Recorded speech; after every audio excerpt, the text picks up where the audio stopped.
President Sahuji, who is handling this meeting very nicely, because we are going as per schedule, in my opinion. Now he has completed many major speeches, and remaining also will be covered.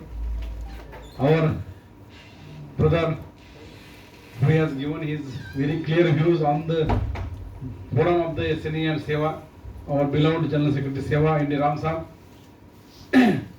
our Circle Secretary Seva, Odisha Circle, Manji ji, President Seva, Sethi ji, our Circle Secretary, Vice of the Odisha, Jagdish ji Rao, young face of the SNE, who will be leading SNE in future, now also is leading, future also will lead, Niranjan Sahu ji, our beloved Circle Secretary, SNBW Tripathi Sahab, other senior comrades present here, and my beloved comrades from the SNE Odisha Circle. There may be some other Seva people, SNE people and other members also.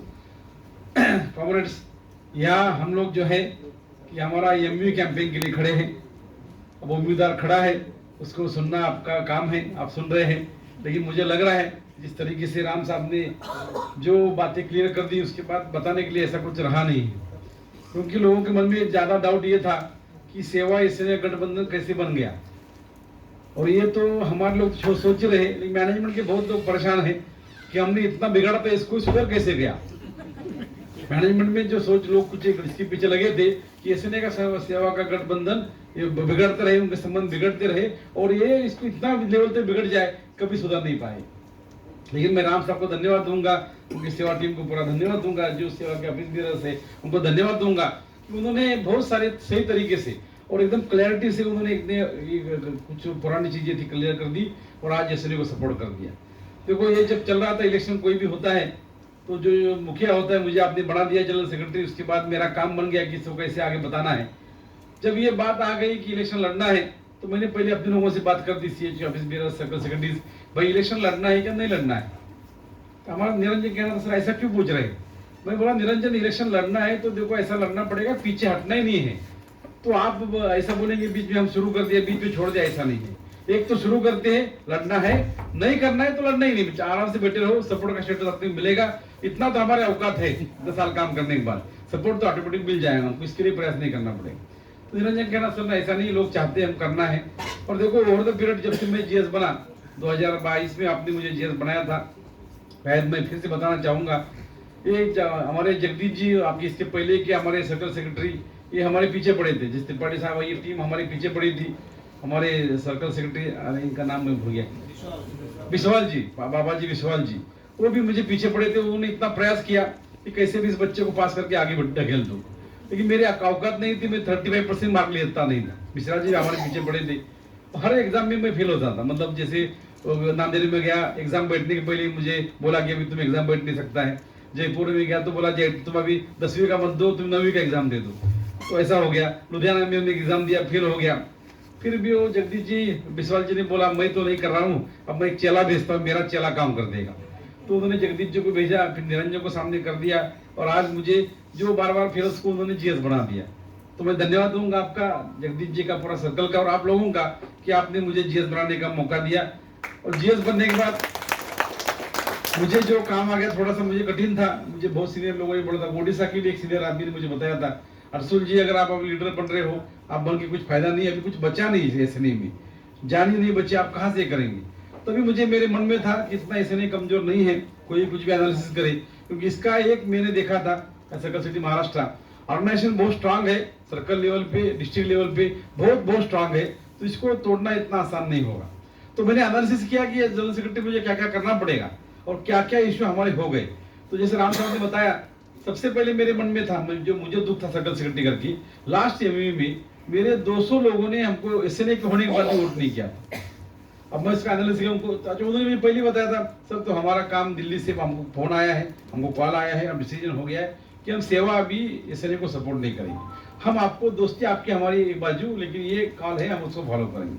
अब मैं परेशान उनको request करता रहा. उन्होंने बोला sir आपकी दोस्ती हमारे आज भी है, लेकिन उस समय का जो मेरा दर्द था, क्योंकि अब 200 लोगों ने वोट नहीं दिया. तीसरी बात, हम महाराष्ट्र में सर्कल से मेरे पास तो 1400 वोट आए थे, लेकिन जिसको 300 वोट मिला वो मेजोरिटी बन गया. हमारा 1400 वाला माइनॉरिटी बन गया सपोर्ट एसोसिएशन। तो दर्द था ये, और मैंने फिर सोचा कि इसको कैसे दुरुस्त करें। अच्छा, मैं फिर इसी तरह राम साहब से मिला। राम साहब ने मुझे कहा कि सर हमारा इशू ये था जो इन्होंने बताया अभी कि हम हमारे अगेंस्ट लोगों ने काम किया करके हम परेशान हैं। तो मैंने इनको सही में एश्योरेंस दिया था, देखो हमारे पास कोई पावर नहीं कि हम SC/ST के अगेंस्ट काम करें। पहली बात, कॉन्स्टिट्यूशन ने प्रावधान दिया है, जो प्रावधान इसको फॉलो करना हर एक का जिम्मेदारी है। लेकिन फिर मुझे समझ में आया कि ऐसा क्यों हो रहा है। लकीली क्या हुआ, हमारा पहला मीटिंग हुआ 12 मई को, जिसमें रिजर्वेशन का गाइडलाइंस आया था DOPT से, उसको डिस्कस करने के लिए आया। उसमें राम साहब थे, मैं था, AIJT के लोग थे, मैनेजमेंट के लोग थे, हम और यूनियंस के लोग थे। तो मैनेजमेंट ने उधर एक इशू कुछ उठाने का प्रयास किया, डिवीजन करने का प्रयास किया, मुझे भी प्रोवोक किया कि कुछ बोलूं मैं इनके बारे में। लेकिन मैं जानता हूं उस दिन मीटिंग में राम साहब ने जिस तरीके से बानेदार जवाब लिया, स्टैंड लिया कि कैसे होना चाहिए, जो कुछ लोग उसको प्रयास कर रहे थे ये गाइडलाइंस कैसे नहीं फॉलो करें, उन्होंने एकदम बहुत क्लियरिटी 1 घंटा उन्होंने लेक्चर दिया था, और उसके बाद वो क्लियर हो गया था। फाइनल डिसीजन हो गया कि दोनों जो भी DOPT गाइडलाइंस को इम्प्लीमेंट करेंगे। मैनेजमेंट और मजाक कर रही थी, तो उन्होंने सोचा इसको करना ही नहीं है, कैसे करना। तो फिर उन्होंने और एक मीटिंग बुलाई जिसका जिक्र राम साहब ने किया, और हमको सबको साइन करने को बोला। उल्टा जो 12 तारीख को हुआ था उसकी भी एग्जैक्टली उल्टा करने के लिए साइन किया। राम साहब ने तभी बहुत डायरेक्टर के साथ मीटिंग हुई, CMD साहब के साथ मीटिंग हुई, उन्होंने एकदम क्लियर बाणेदार उत्तर दे दिया कि आप जो कर रहे हो गलत कर रहे हो, जो मुझे साइन करने के लिए गलत कर रहे हो मैं कभी नहीं करूंगा। आप चाहे मेरा गला घोटे, मेरा गला काट दो, फिर भी मैं इसमें साइन नहीं करूंगा। ये शायद बहुत बड़ी बात थी, मैनेजमेंट के लिए बहुत धक्का था। और तब तक मुझे भी प्रोवोक करने का प्रयास किया जा रहा था कि मैं इनके अगेंस्ट बोलूं, लेकिन मैं सोच रहा था ये गलत क्या बोल रहे हैं। मुझे भी प्रोवोक किया जा रहा था कि मैं भी इनके अगेंस्ट बोलूं, ये गलत बोल रहे करके। मैंने सोचा गलत क्या बोल रहे, जो गाइडलाइंस आया उसको फॉलो करो, इससे ज्यादा तो कुछ नहीं बोल रहे। आप उसके अगेंस्ट हमारा साइन लेके उल्टा करना चाहते, तो हमने नहीं किया। मतलब मैंने उसको स्टैंड लिया कि हम इनके साथ रहेंगे थोड़ा सा, लेकिन चर्चा नहीं हुई थी, हम साथ में रहे, बात करते थे। इसके अगले 10 दिन गए, फिर हमारा एक मीटिंग हुआ डायरेक्टर साहब के साथ। वहाँ उसी ऑफिसर लोगों ने 5-6 GM थे, पर्सनल एस्टेब्लिशमेंट सब लोग थे, मीटिंग हो रहा था। उसमें उन्होंने एक उंगली बॉल डाल के ऐसा डाल दिया। उन्होंने कहा रसूल जी आपका क्या स्टैंड है रिजर्वेशन पे। मैंने बोला सर फिर से क्या स्टैंड है, अपना तो बात हो गया, सब कुछ हो गया, आपने एग्री कर दिया, अब स्टैंड की क्या बात। नहीं बोले आपका स्टैंड होना चाहिए। बोला सर एसोसिएशन का स्टैंड का सब क्या मतलब है, जब गाइडलाइंस है DOPT की, सभी गाइडलाइंस है यहाँ, फिर से मुझे स्टैंड क्या लेना है। उनका कहना है स्टैंड आपको लेना पड़ेगा, आप माइटी एसोसिएशन हो, आपके स्टैंड की सेवा नहीं चल सकता है।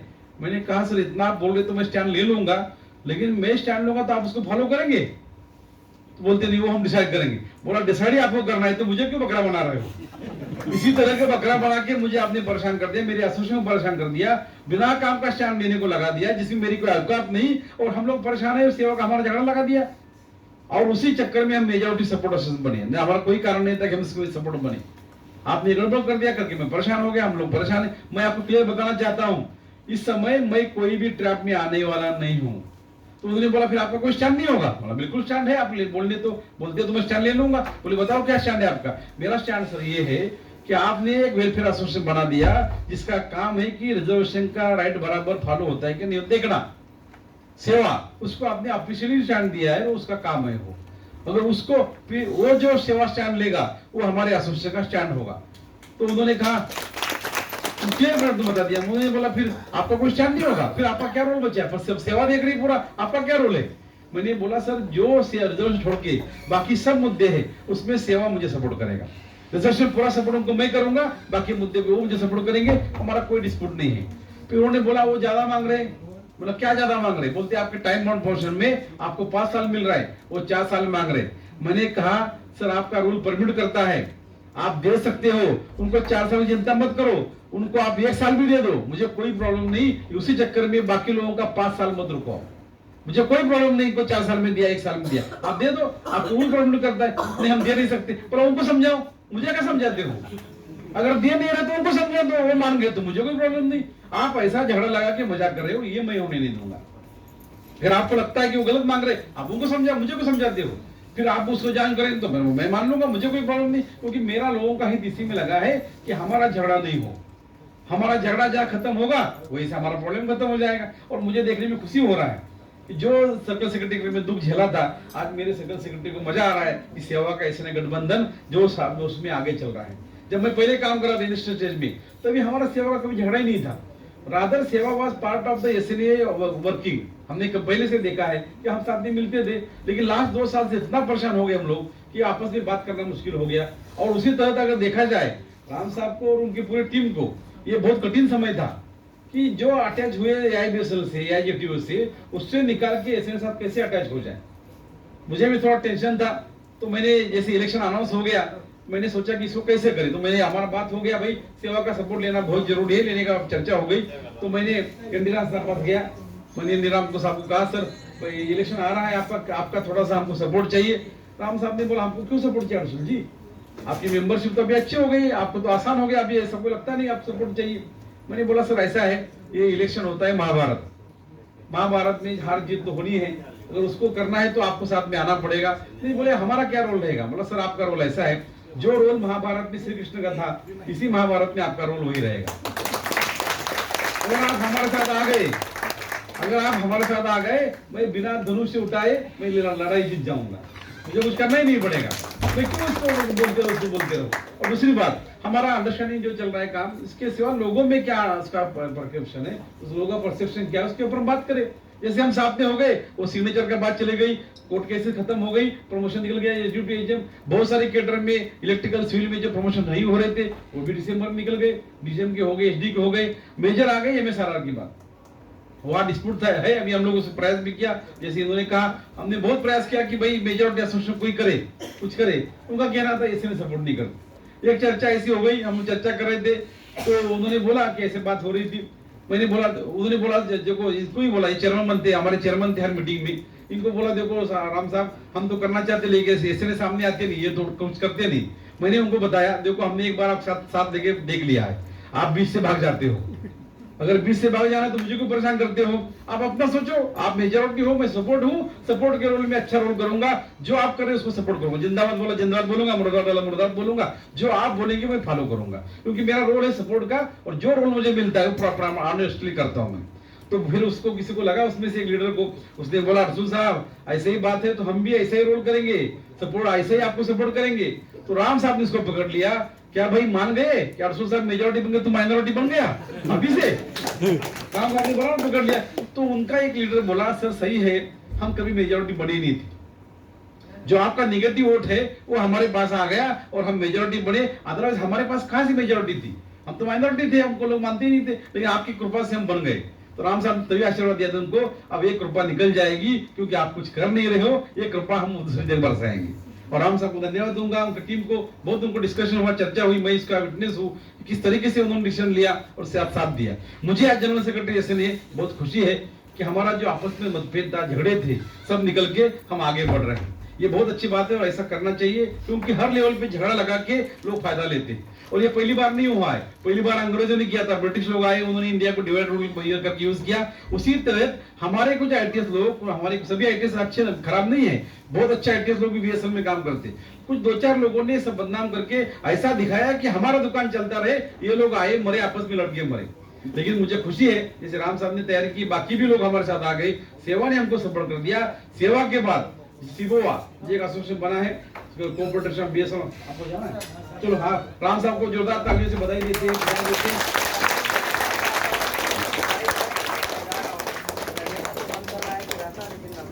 आगे का और प्रोग्राम है, बहुत बहुत धन्यवाद आप लोगों का, आपने हमारी बात सुनी। कोई गलती अगर बोला होगा तो उसको माफ कर देना, वैसे गलती में बोला नहीं होगा, जो बोला मैं सच बोला।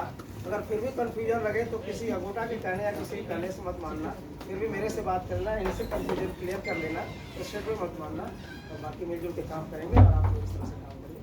धन्यवाद। सेवा जिंदाबाद जिंदाबाद जिंदाबाद, और यूनिटी जिंदाबाद जिंदाबाद जिंदाबाद, और यूनिटी जिंदाबाद जिंदाबाद जिंदाबाद, एक्सक्यूटिविटी जिंदाबाद जिंदाबाद जिंदाबाद, एक्सक्यूटिविटी जिंदाबाद जिंदाबाद जिंदाबाद, बीएसएनएल जिंदाबाद जिंदाबाद जिंदाबाद, बीएसएनएल जिंदाबाद जिंदाबाद जिंदाबाद। धन्यवाद।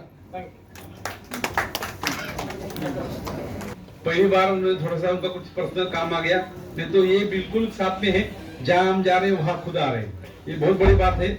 उन्होंने जैसे कहा कि वो दिल से चाहते हैं कि एसएनए जीतना चाहिए, कि उनको भी अनुभव है पहले एसएनए का सेवा कैसे गठबंधन रहा, कैसे काम करते रहे, एक छोटी सी चीज के लिए गलती कर दी। और उन्होंने खुद बताया जो हमारे पास छोटी सी बीमारी थी, एक पैर में दर्द हो रहा था, वो बीमारी ऐसी फैल गई इस चक्कर में कि पूरी बॉडी बर्बाद हो गई। तो उन्होंने सोचा है कि अभी इसको बर्बाद होने से बचाए, इस तरीके से उन्होंने जो काम शुरू किया है, और हमको बहुत खुशी है। देखो मेरे लिए बहुत कठिन था कन्विंस करना कैसे करना, और अपने लोग भी सोच रहे थे अर्जुन जी पूरा ये कर रहे हैं कि इसके साथ मिले। कुछ लोगों ने मुझे आरोप भी किया कि पूरा का पूरा आप उनको ही सुनते हो। देखो ऐसा है, भाईचारे में सबके पास जाना चाहिए, चर्चा करते रहना चाहिए। इसका मेंबर 100, 50, 25 भी है, उसी सभी जीएस को जाके मैं मिलता हूँ। मुझे इसमें तकलीफ, मुझे कुछ लोगों ने बोला क्यों जाते हैं आप, सबसे बड़ा जनरल सेक्रेटरी है, आप उसके जाके मिलने की क्या जरूरत है।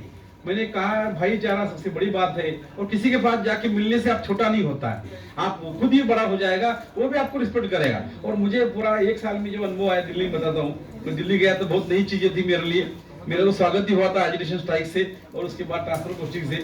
मैनेजमेंट ने मुझे बहुत बड़ा ये दिया था, चैलेंज दिया था ट्रांसफर वगैरह करके, लेकिन आपके लोगों ने बहुत सपोर्ट किया, आप लोगों ने बहुत सपोर्ट किया। खासकर जगदीश जी का मैं धन्यवाद दूंगा, निरंजन का धन्यवाद दूंगा, और आप लोगों का। आपके यहाँ से एक खास मुझे लगता है कौन थे साता बदली है ना, जिनका सॉफ्टवेयर का था, क्या नाम, महाभद्रा साहब। उन भाई के आज है मीटिंग में नहीं, अच्छा बरहमपुर, उनका सॉफ्टवेयर में उन्होंने काम किया था। और सॉफ्टवेयर जिनका बदली आया था मेरे हिसाब से जनवरी या फरवरी में 22 में, और वो काम उन्होंने दिया था। फिर जनरल सेक्रेटरी को दिया, उधर जाके मिले, और वहाँ जीएम पर्सन से बात हुआ कि मेरा सॉफ्टवेयर का कैलकुलेशन गलत हुआ, ये हुआ है। तो जब मिल के आए, समझ हाँ हाँ बोल दिया, शाम को ट्रेन में बढ़ गए और उनको रिलीव कर दिया ARP से। तो उसको सलाह दिया लोगों ने कि तुम कोर्ट में जाओ, ये कोर्ट में चले गए, और मैं जीएस बनने तक कोर्ट का डिसीजन भी आ गया, और कोर्ट ने बोला कि इसको प्रेसिडेंट ऑर्डर इश्यू करो और इसको छोड़ दो। अब मैं आ गया, मैं जीएस बन गया। फिर इन्होंने मुझे बात किया, जगदीश जी ने बात किया, उन्होंने महापत्रा जी ने बात किया, बोले अर्जुन साहब मेरे साथ तो अन्याय हो रहा है, ये सब रूल है। फिर मैंने देखा अन्याय तो हो रहा है आपके पास, ये तो कोई डाउट नहीं, आपको लड़ना पड़ेगा। आप लड़ना चाहते हैं? बोले बिल्कुल लड़ना चाहता हूँ। बोला आप ज्वाइन करेंगे तो आपको, आपका काम खत्म, हमारे पास कुछ बचता नहीं। उन्होंने कहा अर्जुन साहब अगर आप मेरे से कुछ न्याय देना चाहते हो, 1 साल 2 साल जितना लगे मैं रुकूंगा, मुझे कोई इसी परवाह नहीं, लेकिन जो गलत कर रहे हैं उसको अपोज करना मैं चाहता हूँ, और वो आप करना चाहता। मैंने बोला अगर आप रुक गए तो हम देखेंगे। फिर हमने इसके बाद स्टडी किया, सब कुछ ऑर्डर देखा, पूरा गाइडलाइंस था। और गलती क्या हुआ था, डाटा जो मैनेजमेंट ने लिया था वो ERP से लिया था। ERP में इनके प्रावधान नहीं था कि डाटा कैसा लेने का, उसको वो उस मिस्टेक को नहीं मानना करके कोर्ट तो झूठ बोल दिया कि हमने सही किया, हमने सब कुछ किया, सब रिप्लाई देते रहे, सब कुछ देते रहे। अब कोर्ट को इतना समय नहीं देखने के लिए कि क्या इसमें बारीकी क्या है, और कोर्ट ने समझा दिया, उन्होंने मान दिया, कोर्ट को समझा दिया, हमने पॉलिसी तय किया, कोर्ट ने बोल दिया ठीक है पॉलिसी पॉलिसी। फिर मैं जब गया तो मुझे भी पहले दिन समझा दिया, मैंने बोला कि सर ऐसा है। बोले अर्जुन जी पॉलिसी की बात मत करो, पूरी पॉलिसी यहाँ भरी हुई है, हमने पूरा स्टडी किया है।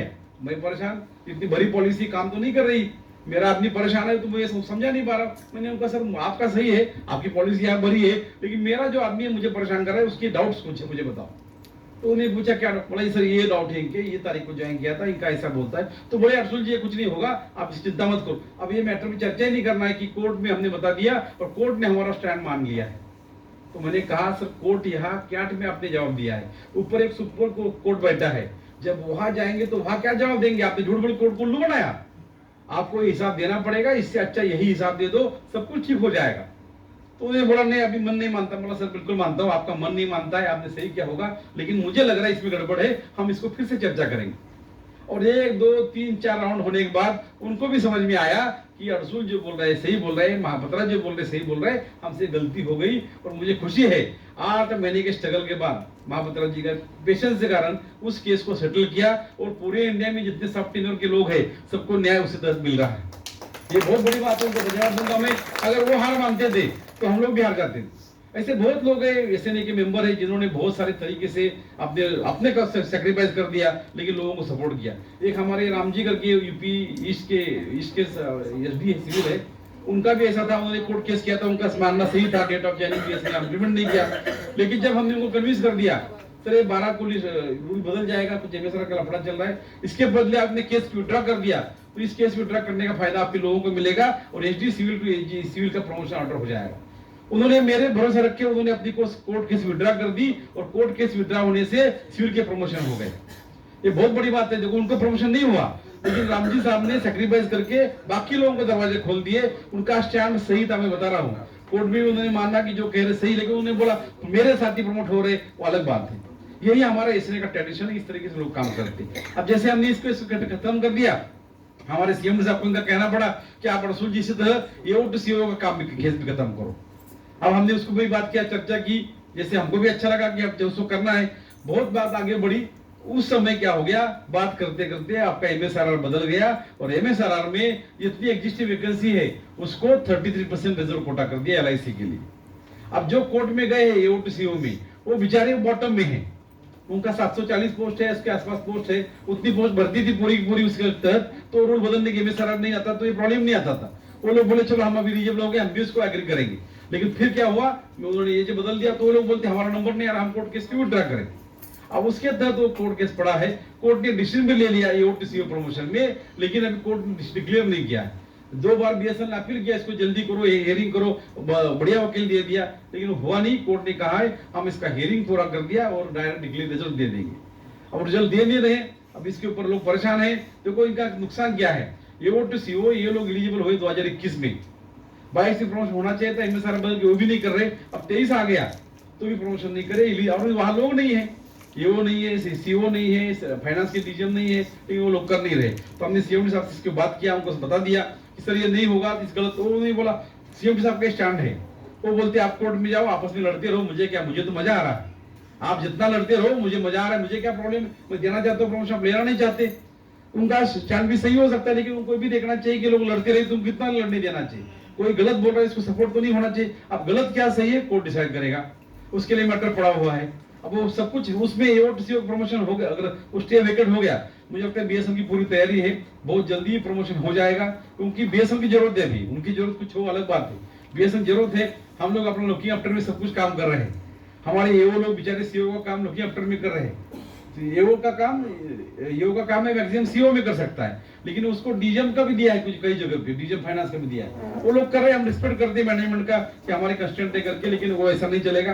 एओ के बाद हमारा जो प्रमोशन अटका हुआ है जेटीओ डीएसडी, जो हमने प्रयास किया, मैं बताना चाहूंगा, हमारा निरंजन का कहना था सर हम उधर जा रहे हैं अपने सीडब्ल्यूसी के लिए, कुछ ना कुछ हमारा होना चाहिए, हमारा जेटीओ डीएसडी प्रमोशन बहुत सारा लोग गुस्से में है। तो हमने सीएम साहब को रिक्वेस्ट किया सर उसका कर सकते थे करो, कि बहुत लोग प्रमोशन चाहते हैं। सीएम साहब ने हाँ कर दिया, चलो हम कर देते हैं, हमारी मीटिंग में हमने बुलाया था तो साहब ने इसको ऑर्डर दिया, लेकिन नीचे के हमको तभी अंदाजा था कम से कम 1500-2000 वैकेंसी रहेगी, 1900 वैकेंसी तो आपको प्रमोशन से आई थी, हमको लगा पूरी की पूरी वैकेंसी आगे आएगी, लेकिन बीच में हमारे लोगों ने उसको क्या कर दिया, जो एक्सेस प्रमोशन लास्ट टाइम किए थे उसको एडजस्ट कर दिया, और उस फाइनली वैकेंसी 450 बची, रिस्ट्रक्चरिंग के नाम देखे नहीं, बहुत सारा हुआ, तो हमने फिर पीछे बड़े बोले नहीं हमने एडजस्ट कर दिया, अभी कुछ नहीं कर सकते। अब हमने उनको समझाया कि जैसे आपने लास्ट टाइम एक्सेस रखा था, 3 साल चला और 1 साल चलने दो, कौन सा फांसी लगने वाली है, आपका प्रमोशन होने वाला है, एक एक्सेस उतना 1000 एक्सेस चल रहा है, चलने दो, पगार तो आप कुछ दे नहीं रहे हो, पैसे का नुकसान नहीं है, लेकिन माना नहीं, कुछ लोगों ने इसमें गड़बड़ कर दिया, और हम वो जो जैसे यूनाइटेड वाइस होता है नहीं हुआ उधर भी, और वो लोगों ने फिर उनको 450 कर दिया, उसमें भी हमारा प्रमोशन बहुत कम हुआ, क्योंकि कुछ लोग फिर कोर्ट में चले गए, जिसको लग रहा था कि हमारा प्रमोशन इसमें होगा, अगर 3000 प्रमोशन होता था वो लोग कोर्ट में जाने तैयार नहीं थे, जैसे मालूम पड़ा 3000 का हो रहा है, उसी बीच में एक लिस्ट बन गई, अगली लिस्ट, तो उन्होंने बोला अगले लोगों को आपने रेट ऑफ ज्वाइनिंग दिया, हमको क्यों नहीं दिया, करके वो भी कोर्ट में चले गए, और वो मैटर अभी अटका हुआ है। जैसे क्लियर होगा हमने उस पर प्रयास कर रहे, कुछ लोगों का मानना है जैसे आप SD to agent promotion court में गए, इसमें क्यों नहीं जा रहे, इसमें दोनों हमारी पार्टी है, दोनों का डिस्प्यूट कोर्ट जल्दी सेटल होगा, इसमें ज्यादा कुछ सीरियस मैटर नहीं है, हियरिंग होना चाहिए, लेकिन हियरिंग नहीं हो पाया, पहले एक पार्टी कोर्ट में गई, फिर कुछ एप्लीकेंट बने, किसी लोगों ने एमए फाइल कर दिया, उसके लिए डेट बढ़ दी गई, अगर एमए फाइल नहीं करती तो फिर डेट इतना प्रॉब्लम आता नहीं था, लेकिन वो 2 हियरिंग में होता था। या तो वो हमारे मैनेजमेंट से बात हुआ है, उन्होंने कहा जो कोर्ट बोलेगा उसी हिसाब से हम प्रमोशन करेंगे, उसके आगे अपील में नहीं जाएंगे, उन्होंने बोला डेट ऑफ ज्वाइनिंग से करेंगे, नहीं करेंगे दिन से करेंगे, अपील में नहीं जाएंगे ताकि प्रमोशन निकल जाए। अच्छा उसके बाद भी प्रमोशन 200-400 निकल रहे हैं, ज्यादा प्रमोशन है नहीं, तो कैसे निकले, इसके लिए हमने मैनेजमेंट को पीछे पड़ा, हमने उनको रिक्वेस्ट किया कि सर आपने 2011 से एलडीसी कोटा भरा ही नहीं है, पूरा आपने वैकेंसी एससीएफ का तो भरा, उसके अगेंस्ट का एलडीसी कोटा कहां भरा आपने, तो बोले हमने रिस्ट्रक्चर इसको अबॉलिश कर दिया। आप कैसे अबॉलिश कर सकते हो, कॉम्पिटिटिव कोटा आप भरे नहीं और इसका एक कोटा भर दिया, लोग करना चाहते हैं इसको कैसे करें, तो उन्होंने बोला फिर मान नहीं रहे थे, हमने उनको बोला सर रिस्ट्रक्चर अनाउंस करो, वैकेंसी हमको बढ़ा के चाहिए, वैकेंसी बढ़ने के लिए जरूर काम आ गया हमारे पास, बीबीएनएल आ गया, एफटीटीएच बढ़ रहे हैं, 4G का काम आ गया, तो बहुत सारी वैकेंसी बढ़ने का चांसेस है। तो जो लोग परेशान है कि मेरा प्रमोशन है उस दूसरे का आ रहा है, उसको ज्यादा सोचने की जरूरत नहीं है। ये रिस्ट्रक्चरिंग नाम का अभी उन्होंने 2 बार लेटर निकाला, रिमाइंडर निकाला, फीडबैक अभी बहुत सर्कल से आया नहीं, वो आ गया तो उसमें बहुत सारे चेंजेस है। मैनेजमेंट का कहना इसमें कोई पोस्टें बढ़ेगी नहीं, सीएम साहब बोलते हैं और कम होगी, पोस्ट बढ़ने का चांस ही नहीं है।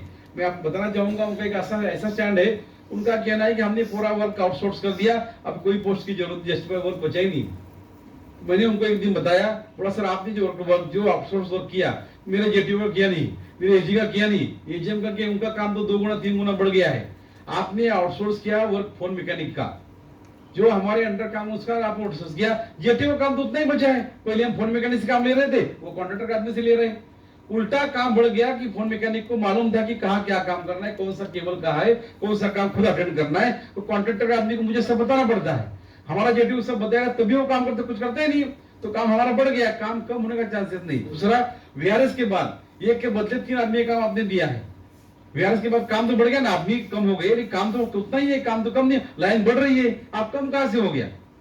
इसमें डिबेट चल रही है। मुझे पूरी उम्मीद है जो पोस्ट अभी जस्टिफाई है उसको अब और बढ़ेगी, एजीएम भी बढ़ेगी, डीजीएम भी बढ़ेगी। दूसरा और एक लैकुना उसमें अगर आप देखेंगे तो उन्होंने बोला जेटीओ एचडी इक्वल है, एचडी इक्वल है, एचडी एजीएम डीजीएम इक्वल है। ऐसे कैसे हो सकता है? आप ऐसे कैसे मान सकते हैं एसडी डीजीएम और पोस्टे कैसे कम कर सकते हैं? इक्वल है तो सभी एजीएम प्रमोट करके डीजीएम बनाओ, तो हम भी मान लेते हैं भाई हमारा काम हो गया आसान, टेंशन नहीं है। नहीं तो दूसरा जेटीओ एचडी इक्वल मानते हो, सभी जेटीओ एचडी बना दो, हम भी मान लेंगे। हमारे इलेक्ट्रिकल सिविल वाले क्यों परेशान रहे? 22 साल से वो जेटीओ बन के बैठे, इलेक्ट्रिकल आदमी सिविल का हमारे भवन जी बहुत प्रयास करते रहते उसके लिए। वो नहीं तो मुझे तो अभी लग रहा है कि हमने काम नहीं करते, भवन जी मुझे गोली मार देंगे अभी, इतना टेंशन सिविल इलेक्ट्रिकल में चल रहा है। सही में है, 22 साल से कोई ऐसा पेंडिंग रहता है, 24 साल से कोई जेटीओ बना रहता है। एक हमारा उसके बाद में इनका सबसे प्रॉब्लम हम लोग का रहता है क्या, जो ऑफिशियली 4 दिन के बाद में एक दिन बोलते हैं हम जेटीओ है, दूसरा दिन बोलते हैं हम एसडी है, थर्ड दिन बोलते हैं फिर जेटीओ है, आदमी लोग बोलता है चुतिया बना रहे हैं हम लोग को। तो ये प्रॉब्लम होता है, ये नहीं चाहिए हमको। We don't want promotion but we want fix position. कोई अगर ऑफिशिएटिंग में नहीं चाहिए, हम लोग नहीं चाहिए, एडअप में नहीं चाहिए, जिसका जो पोजीशन है जिसको जब भी मिलेगा मिलेगा, कोई बदलाव नहीं है। लेकिन ऐसा नहीं होना चाहिए एक दिन मतलब हस्बैंड बन जाए, दूसरा दिन वाइफ, थर्ड डे उसका मतलब मेड सर्वेंट, वो नहीं चाहिए हमको। तो मैं जो कह रहा था, जो 22 साल से प्रमोशन नहीं हो रहे, मतलब जिनके 22 साल हो गए, जो 24 साल, जब इनका देख रहा था इलेक्ट्रिकल सिविल का, तब मुझे मालूम पड़ा आर्किटेक्चर में ऐसे जेटीओ है जिनका 33 साल से प्रमोशन नहीं हुआ। 33 साल, जैसे इनका दुख है, इनको भी टेंशन है और ये ऊपर नीचे करते रहते, लुकिंग आफ्टर बात अलग है। लेकिन जिसका 22 साल प्रमोशन, उसका क्या है, क्या हाल होता होगा? मैं एक हैदराबाद में गया था, मैं लास्ट टाइम एक कहानी बताई थी, अभी बता सकता हूँ। क्यों क्या हुआ, एक जेटीओ मेरे पास सिविल का ऐसी जैसे इन्होंने परेशानी बताई, वहां उन्होंने मुझे परेशानी बताई कि अर्जुन साहब मेरा थोड़ा सा सुनो, हमारा बहुत गड़बड़ चल रहा है। तो बोले क्या हुआ? बोलते मेरे लड़की का शादी हो गया 4 महीने पहले, अच्छा घर का लड़का आया, बहुत अच्छा हाईली स्टैंडर्ड लड़का है, मुझे खुशी थी पिताजी घर के साथ में, आसमान में था, मैं मेरी लड़की का शादी अच्छे घर में तय हो गया, सब कुछ हो गया। तो बोले वो सब चले गए, शादी तय होके लोग चले गए, बच्चे बाहर चले गए, मगर मिसेज घर में अकेले बैठे थे। तो मिसेज मेरे पास आई, उसने मुझे बोला थोड़ा तो शर्म करो। तो मुझे समझ आया, बोलते मेरा क्या हो गया, मैं क्या, वो मिसेज ने बोला थोड़ा तो शर्म करो, जब मुझे देखने आए थे तभी जेटीओ थे, आज लड़की की शादी कर रहे तभी भी जेटीओ है, कुछ तो तुमको लगेगा नहीं लगेगा। अब उसका दर्द देखो, यही बात है, बीएसएनएल के शर्म वाली बात है। मैनेजमेंट को समझना चाहिए कि हम कितना तरीके से इनको डिमोट कर रहे हैं, काम तो पूरा ले रहे हैं, सबको पैसा दे रहे हैं, डीजीएम का स्पेस स्केल दे रहे हैं, इनको प्रमोशन नहीं दे रहे, कितना गलत बात है। और इस पे हमने पूरे प्रयास किए थे, इनका जो दर्द है उसको एसएनए ने पूरा सराहा लिया था, और उसी के तहत हमने सीपीएससी पॉलिसी लाया था, टाइम बाउंड प्रमोशन पॉलिसी जो लाया था, 5 साल में हर एक को प्रमोट करना। और हमको अफसर होते समय डीओटी लिख के दिया था कि आपके लाइफ स्पैन में 5 प्रमोशन मिलेंगे। उसके तहत पॉलिसी बन गई, और पॉलिसी ऐसी बन गई, कुछ लोग हमारे साथ में थे, हमारी गलती थी कि जिसको साथ में लेना नहीं चाहिए उसको साथ में ले लिया। हमने तो बहुत समझाया था हमारे जनरल सेक्रेटरी को, जिसको साथ में लेके चल रहे हो वो आपको खा जाएंगे, बस मजदूर है। अब देखो बस मजदूर कैसे, जिसके साथ एआईओटी चलेगी उसको सबको खाते आए हैं। सबसे पहले उन्होंने ऐसे दोस्ती कर ली, हमारा पहले सपोर्ट हमको भले नहीं किया, कुछ नहीं, हमसे दोस्ती कर ली। पहले एआईओटी को सबसे पहले उन्होंने एआईबीएसएनएल को सपोर्ट किया, एमपी में एसएनए को अपोज कर दिया, पूरा वो सपोर्ट कर दिया, एआईबीएसएनएल हार गई। फिर देखा कि बड़ा एसएनए उसके साथ आ गए, एआईबीएसएनएल छोड़ दिया, उसके बाद हमारे साथ आ गए। ये सीपीएससी पॉलिसी बनने तक हमारे साथ थे। पॉलिसी कैसे बन रहा है, क्या बन रहा है, वो उन्होंने देखा, पॉलिसी बन गई, बोर्ड ने अप्रूव कर दी, फिर चालू कर दिया हाफ पॉलिसी है, ये पॉलिसी अच्छी नहीं है, आपको अरे ठीक है हाफ है तो उसको फुल कुक करो, कुछ तो करो। आपने उसने कुछ किया नहीं, इसको अपोज करते रहे, आप उसको फिर बोला कि हाफ कुक है, फिर हमने बोला चलो इनको चांस देते, आपने चांस दिया उसको, 3 साल का उनको मेजॉरिटी स्टेटस मिला, उसमें कुक करने का कुकर मिला ही नहीं इनको, कहां से कुक करेंगे? आपकी इच्छा शक्ति नहीं इसको कुक करने का, उनको लगा कि इसको बर्बाद करें, इन्होंने इसको 12 साल की पॉलिसी लाई। वो हमारे इलेक्ट्रिकल सोनी साहब है, वो पीछे पड़ गए, 12 साल की पॉलिसी 800 अपोज कर रहा है। फिर मैंने लोगों ने बताया कि आपका अर्जुन जी का सोनी साहब ले रहे हैं, उसको अपोज कर रहे हैं। मैं उनके पास गया, मैं इनको बोला सर मैं अपोज नहीं कर रहा हूं, मुझे कंफ्यूजन ये है कि आप 12 साल की पॉलिसी लाई क्यों। डीओटी में गया, वहां भी मुझे लोगों ने, जैसे हम पीछे पड़ रहे थे, मैं तो नया था तो मैं पीछे पड़ा था कि 12 साल की पॉलिसी क्यों लाया आपने। उनका कहना है हमको 12 साल की पॉलिसी अच्छी लगती है, हम लाया। बोला सर पहले 5 साल वाली, बोले वो तो बंद होगी, हमने बंद कर दी। क्यों बंद कर दी? पुलिस को रिजर्वेशन का इश्यू है। यहाँ बीएसएल में हमने बहुत समझाने के प्रयास, माना नहीं। फिर मैं डीओटी चला गया। जैसे हम डीओटी गया, डीओटी में हमने बात किया, डीओटी वाले पहले मुझे सवाल पूछा, अर्जुन जी आप इसके अगेंस्ट क्यों है। हमको बताया गया कि एसएन इसको अपोज कर रही है, हम उसको चाहते, मैनेजमेंट चाह रही है इस पॉलिसी बने, मैनेजमेंट हाईकोर्ट चाहती है पॉलिसी बने, आप इसको अपोज क्यों कर रहे हैं। मैंने बोला मैं अपोज तो नहीं कर रहा हूँ, मैं अपोज नहीं कर रहा हूँ, लेकिन मेरी कुछ शंका है, कुछ जो मेरे मन में जवाब सवाल आ रहे, लोग मुझे पूछ रहे, उसका जवाब मेरे पास नहीं है। तो उन्हें पूछा बोलो। मैंने कहा एक तो पहली बात है आप हमको टाइम बाउंड दे रहे, अच्छी बात है, लेकिन ये इसमें क्या फायदा हमारा। आप इसमें दे रहे हो आड़ा, जो पोजीशन देंगे आड़ा पोजीशन दे रहे, मतलब जब तक पोस्ट खाली नहीं होगा हमारा आदमी प्रमोट ही नहीं होगा अगले। और उसका आपने 12 साल कर दिया। 12 साल मतलब अभी जो नया लड़का आता है उसका एज होता है 25, क्योंकि गेट ओपन के लेते हैं आप, गेट करने के लिए 25 साल तो जाता है उसका। 25 में अगर आएगा उसका पहला प्रमोशन आएगा 30 और 37 39 में। उसके बाद 12 साल तो भी वैकेंसी बनी तो उसका 12 साल जिंदगी में 2 ही प्रमोशन मिलेंगे उसको।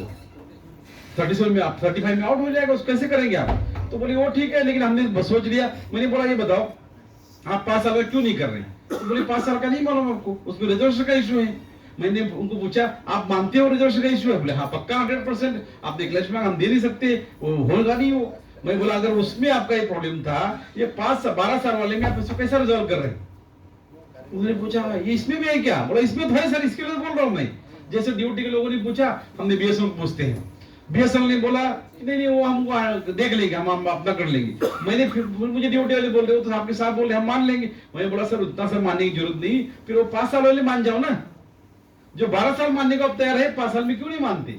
और ये 12 साल बढ़ाने के प्लान क्या था इसके पीछे बताता हूँ मैं। 12 साल में ये प्लान था कि जो जेटी इलेक्ट्रिकल सिविल जो वेट कर रहे हैं इनको प्रमोट करो और ट्रांसफर करो, ताकि जहां जहां शॉर्टेज आया वहां उनको भेज के अपना काम तो करा लेंगे और इनको परेशान करेंगे। मैंने पूरा ये अंदाजा लिया था। देखो प्रमोशन हमारे लिए बड़ी बात है, लेकिन ट्रांसफर बिना काम करना वही तकलीफ वाली बात है।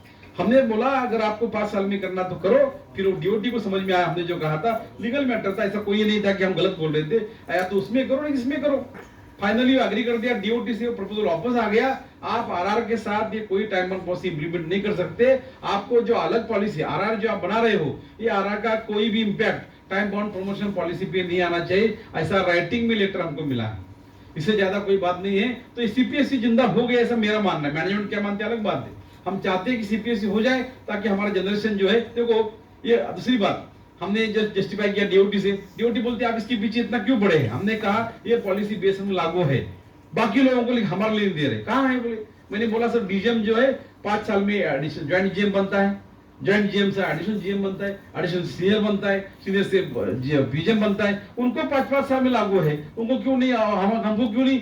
उन्होंने बोला वो बड़े लोग हैं, उनका तो सीनियर ग्रुप ही है, वो काम कर देते। बोले छोड़ो बड़े को छोड़ो, ग्रुप सीआरडी में 7 साल में प्रमोशन मिलता है, उसका चेंज ऑफ रजिस्ट्रेशन करते हो, उनको करते हो, ऊपर करते, हमने क्या गुनाह किया। तब उनको समझ में आया, तो उसमें चर्चा चालू है। मुझे उम्मीद है, तो हमने तो ये भी बोला उनको अगर आप ये दे नहीं सकते टाइम बाउंड कोई बात नहीं, आप हमारा ईपीपी ऊपर हमारा चेंज ऑफ रजिस्ट्रेशन करो, हमको कोई प्रॉब्लम नहीं। जैसे ईपीपी हमको टाइम बाउंड मिलता है 5 साल होने के बाद, उसी समय हमका नाम बदल दो हमारा, जेपीओ से एसडी बोलो, एसडी से ज्वाइंट एसडी बोलो, एडिशनल जे कुछ तो कुछ बोलते रहो। तो हमारे एक आदमी बड़ा सा ज्वाइंट से क्या होगा, मतलब कम समझ तो आएगा भाई हमारा नाम बदला करके। हमारा जो एसडी सिविल टीचर परेशान है, वो घर में तो बता सकते हैं मेरा प्रमोशन हो गया करके, अब पैसा ले जा रहा है, सब कुछ दे रहा है, घर में बता नहीं पा रहा है क्या पोस्ट। ये सब चीजें हैं, ये सब जो नतीजे हैं हमारे पुअर पॉलिसी के हैं। और इसका कारण बता दो मैं आपको, बीएसएल में जो पॉलिसी बनती है वो पॉलिसी अभी बीएसएल में बनती नहीं, पूरी डीओटी की पॉलिसी है। और आप मैं जो 1 साल में देखा, बीएसएल में 22 साल हो गए बीएसएल बन के, जो पॉलिसी बनती है जहां वो पोस्ट है पीजीएम पर्सनल, जीएम पर्सनल, उस पोस्ट में आज तक बीएसएल का कोई भी ऑफिसर बैठा नहीं है। डीओटी के जो ऑफिसर डेप्यूटी बैठते हैं वो अफसर हो गए, उनको बिठाते नहीं है। जो अफसर होगा बीएसएल में वो तो आईटीएस है, वो तो नॉन आईटीएस नहीं है, उसको भी मतलब बिठाते नहीं। वो बोलते हमारी पॉलिसी हमारे हाथ में होना चाहिए। ये सब गड़बड़ी है, मैं नहीं कहूंगा कि हर आदमी गड़बड़ है, ओवरऑल पॉलिसी हमारे अगेंस्ट हो रही है और ये हमको समझने में बहुत समय लगा। हम बोलते हैं हमारे बात में, हमारे हाथ में ऐसा कुछ नहीं है कि वो सब घुमाते। जैसे राम साहब ने कहा, आप भी जानते हैं एमएस सर में इतनी लैकुना है, इतने हमने सब दे दिया।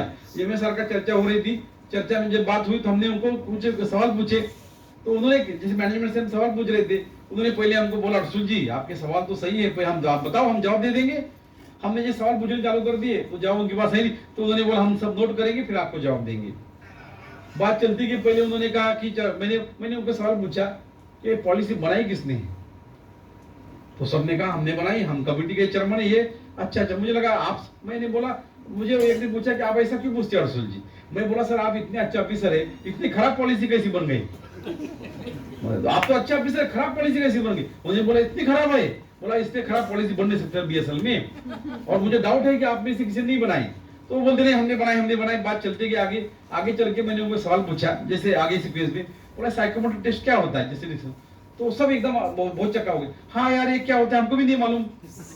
पांचों को पांचों ऑफिसर बोलते हैं हमको भी नहीं मालूम। मैंने बोला देखो आप अभी बोल रहे थे कि हमने पॉलिसी बनाई, और उसमें जो इंपॉर्टेंट पार्ट है साइकोमेट्रिक टेस्ट क्या होता है वो आपको मालूम ही नहीं है। तो पॉलिसी आपने बनाई, किसी ने बनाई। राम साहब ने सही बताया, जो बोलते हैं हमको मैनेजमेंट ने गाजर दिखाया, वो गाजर किसी के खेत में उगा हुआ है। गाजर बना किसी ने, उसको पैदा करके लोगों को ऐसा कर दिया कि बाकी लोग मर जाए, कि मेरा फायदा हो जाए। अगर मैं जनरल सेक्रेटरी अर्जुन हूं तो मैं क्या देखूं कि मेरा प्रमोशन कैसे हो जाए। अरे ऐसी लानत है ऐसी लीडरशिप पे जो अपनी प्रमोशन के लिए काम करता है, लोगों के लिए मरवाता है, इससे कोई फायदा नहीं होगा। अगर मुझे जीएम भी बना दिया जाए कल और मेरे लोग प्रमोशन नहीं हो रहे तो मेरे लिए लानत है। मैं किसके लिए बनाऊं जनरल सेक्रेटरी।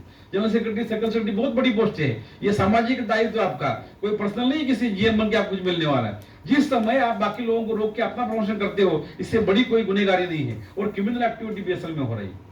क्या किया मैनेजमेंट ने, उन लोगों को अलाउ कर दिया कि जो आज एजीएम बन गए, उनको बोला तुमको डीजीएम के लिए अलाउ कर दिया एग्जाम के लिए। अब देखो हमारे जो 89 के लोग हैं, वो अभी 99 के लोगों के साथ 2004 के साथ कंप्लीट करेंगे डीजीएम के एग्जाम के लिए। कौन आएगा उधर, वही लोग आएगा। फिर हमने बताया मैनेजमेंट को फेयर कंपटीशन करो, उसी लेवल पे करो जो कंपीट कर सकते हैं। कैसे कर सकते, उनको अलाउ कर दिया, बाकी किसी को अलाउ नहीं कर दिया। राम साहब ने सही कहा, जब अपनी प्रमोशन की बात आई आपको रिलेक्स कर दिया, आप मानते हो सही है, जूनियर आदमी डीजीएम बन जाएगा उसको अलाउड है, लेकिन एमटी में नहीं चलेगा। अब एमटी वाले को, एमटी का जो आपने यहाँ कोई एमटी वाला है, एमटी पास हुआ कैंडिडेट नहीं है, ये आई नहीं। तो एमटी का जो है ना, अगर आप देखेंगे उसमें लोगों ने एक प्रेयर किया, मुझे भी आके बहुत परस्यू किया, अर्जुन साहब इसको अपोज करो। मतलब क्यों, बोले सर ये जूनियर हमारे सीनियर बन जाएंगे। तो मैंने पहले कहा जूनियर सीनियर तो बन सकता है, मेरा बेटा भी कल मेरा बॉस बन सकता है, क्यों नहीं बन सकता है। वो पढ़ा लिखा ज्यादा कुछ पोस्ट पे आया तो नहीं बन सकता है, बन सकता है। तो बोले वो बात नहीं है, लेकिन हमारे जूनियर है। बोला हमारे जूनियर हो, तुम्हारे जूनियर, ऐसा कोई होता है क्या। हमारे जूनियर कैसे बाहर के लोग आते, डीजीएम बेस रिक्रूटेड आए, हमसे जूनियर थे, बन गए हमारे बॉस, हमने कुछ किया। आईटीएस तो हमारे सामने आते थे, हमारे सामने बॉस बनते थे, कितना फायदा उनको होता है। हमने कभी कहा उनको, बॉस ही सर बोलते। मैं बोला अगर ये कोई आदमी कर हमारा निरंजन मेरा अगर एमटी बन गया, मेरा बॉस बन गया, कम से कम मेरा इज्जत तो करेगा, बेइज्जत तो करेगा नहीं। समझेगा भाई मेरे अंडर काम, मैं इसके अंडर काम किया हूं, थोड़ा अच्छा तो बात करूं। नहीं बोले सर ऐसा नहीं, कुछ लोग बदतमीजी से पेश आएंगे। मैं बोला यार इसके लिए मैनेजमेंट ने स्टैंड लिया है कि जो एमटी हो रहा है उसको सर्कल के बाहर ट्रांसफर कर रहे हैं। उसको क्या कर दिया उन्होंने, उसको उधर पोस्ट ही नहीं कर रहे, बाहर जाएगा कि तुम मैनेजमेंट ट्रेनिंग बनना है, तुमको एजीएम बनना है, तुमको जीएम बनना है आगे। फिर बोले नहीं सर ऐसा नहीं है, इसका क्या गारंटी है कि मेरा ट्रांसफर उधर नहीं होगा।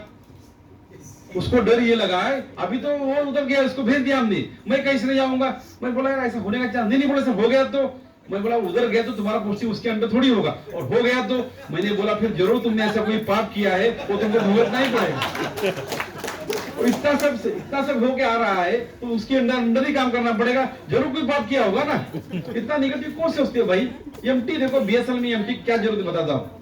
एमटी इसके लिए जरूरत है कि आईटीएस मैनेजमेंट है जो 27-28 में खत्म होने जा रही है, लोग है नहीं इनके पास। आप देखो हमारे पास कितने यंग जीएम है ही नहीं। अच्छा जो आ रहे हैं वो तो काम करना इच्छा नहीं, उनको ड्यूटी भी रहना, इनको आता नहीं, इधर आना नहीं।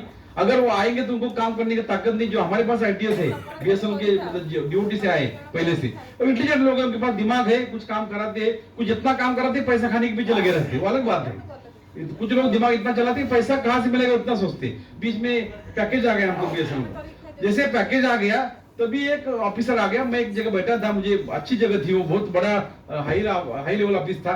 तो वहां किसी ने पूछा सामने से ये आईटीएस आना क्यों चाहता है, ये तो खुद मांग के चला गया था। फिर जो ऑफिसर था उसने रिप्लाई किया सर अभी बीएसएल पैसा आ रहा है ना इसके लिए आ रहा है। देखो ये बड़ी बात है, मतलब उनको समझाने की मेरे सामने बोल रहे हैं, ये ऐसा बोला उन्होंने। कि बीएसएल में पैसा आ रहा है करके आ रहा है, मतलब कुछ लोग ऐसी होती है तो समाज में उनका कोई दोष नहीं। और देखो पूरे आईटीएस खराब नहीं है, पूरे अच्छे हम अच्छे नहीं है, हम लोग सभी अच्छे हैं क्या, हमारे इसमें कुछ लोग हैं मिलते रहते गलत करते रहते। मेरी आपसे रिक्वेस्ट है, देखो हमारा सैलरी बहुत अच्छा हो गया, हमको अभी बीएसएल का भला सोचना चाहिए। हम इसके चक्कर में रहेंगे तो दो चार दिन आपको अच्छा ही बोलेगा उसका पैसा खाने का, तब उसके बाद आपको ये कर देगा, फिर क्या फायदा उसका। कंपनी चलेगी तभी हमारा सब कुछ चलने वाला है। तो कोई ऑफिसर आएंगे जाएंगे उसको ज्यादा भरोसे मत रहो, अपना काम ढंग से करना चाहिए। हम आईटीएस को भी गाली देते नहीं, इनको भी नहीं, जो अच्छा करते उसको अच्छा बोलना चाहिए, लेकिन हमारी पॉलिसी जो बिगाड़ दी ना ये हमारा नुकसान करती है। आज पॉलिसी हमारे घोर में बनी नहीं रही। देखो आप उनका आईटीएस जो बीएसएल अफसर के उनका दर्द देखो, जो अफसर के आईटीएस काम वही करता है जो डिप्टी में करता है, उसी काम के लिए इसको 4 लाख मिलता है, इसको 2 लाख मिलता है। कितना बड़ा शर्म वाली बात है बताओ। सीएम काम के लिए बीएसएल में पैसा नहीं है तो डेपुटेशन वाले आदमी को 4 लाख मिलेगा, और बीएसएल का अफसर ऑफिस जिसने विश्वास रखा बीएसएल पे उसको 2 लाख मिलता है। दर्द है कि नहीं दर्द। मैं तो कभी समझता हूँ एलआईसी की जेटी बिना काम के परेशान है, उनको तो 15,000 नुकसान है, उनको तो 2 लाख का नुकसान पर मंथ है, फिर भी बेचारे झेल रहे कि उनको गलती वो मानते कि हमने अफसर ले लिया। अब इनका भी दर्द है, मैं नहीं कह रहा हूं, कहूंगा, लेकिन इतना डिफरेंस कैसे डिस्कस कर सकते हैं। सीएम काम के लिए सेम प्रिंसिपल लगना चाहिए, सेम और सेम पे लगाते नहीं। सेम का हमारे कैडर जेटी एलआईसी जो पास हुए उनको भी ऐसा नुकसान कर दिया, जो बीएसएल रिक्रूटेड जेटी उनको भी नुकसान है। स्टैंडर्ड पे स्केल रिजेक्ट कर रहे हैं, क्यों नहीं कर रहे स्टैंडर्ड पे स्केल? आपको मालूम, निरंजन अच्छे से बताया होगा, आपने बताया ना आप सबको। निरंजन तो मास्टर है, मेरे से ज्यादा नॉलेज रखता है, और मैं आपको धन्यवाद दूंगा उड़ीसा के लोगों को, एक आपने होनहार हीरा हमको सीएचक्यू में दिया है, क्योंकि हम लोग तो देखो हमारी उम्र हो गई है और इशू को हम समझ नहीं पाते, लेकिन निरंजन बढ़िया समझाता। अब जैसे हम गए थे डेप्यूटी सीएलसी के पास, बीएसएल का अलग अलग स्टैंड रहता था, ये जब आया इसने बहुत तरीके से समझा दिया। उसके बाद वो डेप्यूटी सीएल समझ गया, मैनेजमेंट भी समझ गया, लेकिन ना समझ के ना समझ बनता है। जो निरंजन समझाते समझ में तो आया उनको, लेकिन फिर भी अपना कहानी पे अटक जाते। तो उससे कहानी से बाहर निकालने के लिए हमको सोचना पड़ेगा। ये कैसे बन गया मैं बता दी, स्टैंडर्ड पे इसका इशू कैसे बन गया। इशू ऐसा बन गया, कुछ लोगों ने कोर्ट में केस कर दिया। ये बात तो चल रही थी, बीएसएल लिख रहा था, मैनेजमेंट लिख रही थी, किसी ने कोर्ट में केस कर दिया। केस होने के बाद कंटेम्प्ट मतलब केस का ऑर्डर आ गया कि उन्होंने कहा स्टैंडर्ड पे स्केल दे दो, स्टैंडर्ड पे स्केल दे दिया। देने के बाद वो कोर्ट ने इंप्लीमेंट नहीं कर दिया ऑर्डर, तो उन्होंने कंटेम्प्ट कर दिया। जो कोर्ट में गए थे, हमारा कोर्ट का अवमानना हो गई, तो कोर्ट का अवमानना हो गया, तो उसमें कंटेम्प्ट हो गया सीएमडी साहब के साथ, वो हो गया सेक्रेटरी डीओटी के साथ। तो सेक्रेटरी डीओटी ने पूरा डाटा मंगाया, बोले कंटेम्प्ट हुआ कि और क्यों इंप्लीमेंट नहीं कर रहे हो। तो लोगों ने बताया कि सर ये स्टैंडर्ड पे स्केल हम करने के लिए ऑर्डर आया है, हम नहीं कर रहे। क्यों नहीं कर रहे हो? बोलते सर बढ़ा के देना पड़ता है पेंशन। ये कहाँ लिखा है बढ़ा के दे दो करके? जो सेक्रेटरी डीओटी ने पकड़ लिया, उन्होंने बोला ये कहाँ लिखा है कि बढ़ा के देना है, तो बढ़ा के देना, तो इसको तुम दे दो स्टैंडर्ड पे स्केल, करो ईवन। और उसी टेंशन में ईवन ऑर्डर हो गया और आप सब परेशान। अगर वो कंटेंट हो तो कंटेंट होने के बाद भी आपको दिमाग लगाना चाहिए था। अच्छा, कंटेंट होने के बाद एक ऑर्डर दिया, उसके बाद उसी कोर्ट में जाना चाहिए था। मिलॉर्ड हम कोर्ट में आए थे हमारा सैलरी बढ़ाने के लिए, आपने कम कर दिया। वो कोर्ट में कोई गए नहीं, बस यहाँ बता रहे तुम 4 लाख दे दो, 10,000 दे दो, हम पैसा जमा करके कोर्ट, फिर कोर्ट में जाएंगे। अब नए कोर्ट में गए, नए कोर्ट में कोर्ट ने पेनल्टी लगाई। क्यों लगाई पेनल्टी? कि आपने कुछ चीजें छुपा के रखी। सेम केस आपने ऑलरेडी कोर्ट में केस किया, तो कोर्ट का एक कहना है कि आपको ये आगे बताना पड़ता है, वो बताया नहीं। फिर कोर्ट ने देखा, दूसरी केस में कोर्ट ने देख लिया, कोर्ट ने पेनल्टी लगा दिया, केस रिजेक्ट कर दिया। अब फिर कैसे करेंगे? अभी फिर लेकर हम कोर्ट में जाएंगे। देखो मैं बताऊंगा आपको, अगर कोई लीडर ऐसा बोलता है कोर्ट केस के लिए पैसा दो, जमा करो, तो सबसे बड़ी बेवकूफी ये है। उसका खुद का काम है कि नेगोशिएट सेटल करना है, वो छोड़ के आपसे पैसा मांग के आपको उल्लू बना रहा है। एज अ लीडर मेरा काम है कि मैनेजमेंट से नेगोशिएट करे, चर्चा करे, कहाँ कहाँ जरूरत पड़ता है प्रेशर करे, कुछ भी करे, लेकिन मैटर रिजॉल्व करे। ठीक है, ऐसा करने के बजाय हमने नया धंधा चालू कर दिया बीएसएल में। कोई तो ग्रुप बना देते हैं, ग्रुप में लिखते हैं कि हमारा ये इशू है, इस इशू के एफेक्टेड लोग सब ज्वाइन करते हैं, सबको ज्वाइन कराते। फिर पहला फंडा चालू क्या होता है, कोई एसोसिएशन काम नहीं करती, ऐसे नहीं कुछ नहीं करती, हाईकोर्टा कुछ नहीं करती, सब बोलते रहते, उसमें इतने कमेंट आएंगे। फिर कोई लिखता है मैं छोड़ देता हूँ, मेरी हाईकोर्टा को छोड़ रहा हूँ, वो छोड़ता है, फिर नीचे लिखता है बाकी सब अपने अपने असोसिएशन छोड़ो। मैंने ये देखा है, जो बोलने वाला हाईकोर्टा का लिखता है कभी छोड़ता नहीं है, वो लोगों को उल्लू बनाता है, उसको ट्रैप करने के लिए रखता है। और बाकी हमारे लोग क्या बोलते हैं, अरे हम भी छोड़ देते, छोड़ के फिर वापस नहीं आते। इस तरीके से व्हाट्सएप ये कैसा होता है मालूम? ट्रैफिक सिग्नल में मालूम है आपको, मार्च महीने में क्या करते हैं? ट्रैफिक सिग्नल वाले जो होते हैं मार्च महीने में ऐसा करते हैं, एक आदमी अपना रखते हैं, सिग्नल है तभी तोड़ने के लिए एक आदमी को आगे भेज देते, वो तोड़ के आगे गया तो उसके पीछे 10 लोग आ जाते हैं, और उसको छोड़ के बाकी सबको पकड़ते हो, टारगेट पूरा हो जाता है उनका। ऐसे हमारे लोग हमारी कोर्ट केस का भी कर रहे हैं, और व्हाट्सएप ग्रुप में यही करते हैं कि पहले किसी को बोलते तुम छोड़, तुम्हें डाल देते ग्रुप में, मैंने रिजाइन कर दिया। कौन देखने जाता रिजाइन किया कि नहीं किया? मैं देखा हूँ 10 साल पहले रिजाइन किया, आज भी उधर लीडर में घूम रहा है, लेकिन वो लिखता है उधर मैंने रिजाइन कर दिया। ऐसा करके ट्रैप करके लोग गुमराह कर रहे। इशू देखो ऐसा है, कल किसी ने एक चैलेंज कर दिया मुझे, जनरल सेक्रेटरी ऐसे नहीं, खानी चैलेंज कर दिया, जनरल सेक्रेटरी ऐसे नहीं और जनरल सेक्रेटरी एआईजेटीयू के बीच में डिबेट होना चाहिए। मुझे पूरा भरोसा, बोलते हमारा जनरल सेक्रेटरी जीत जाएगा। उसमें कौन सी नहीं बातें, 25 साल से वही बैठे हो, जितनी बात मैं नहीं कहूंगा। और मैं गारंटी है मुझे रात में 2 बजे सो के उठा तो भी मैं जीत जाऊंगा, मुझे कोई टेंशन नहीं है।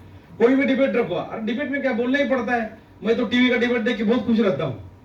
वो एंकर का काम होता है किसको दबाना किसको उठाना है, बाकी कौन जीतेगा वो डिसाइड करता है। डिबेट में क्या होता है, कितनी डिबेट चलती है, आप करो कोई। लेकिन मेरा ये मानना है, अगर वो डिबेट मेरे से करना चाहते हो, इसका फायदा क्या होगा?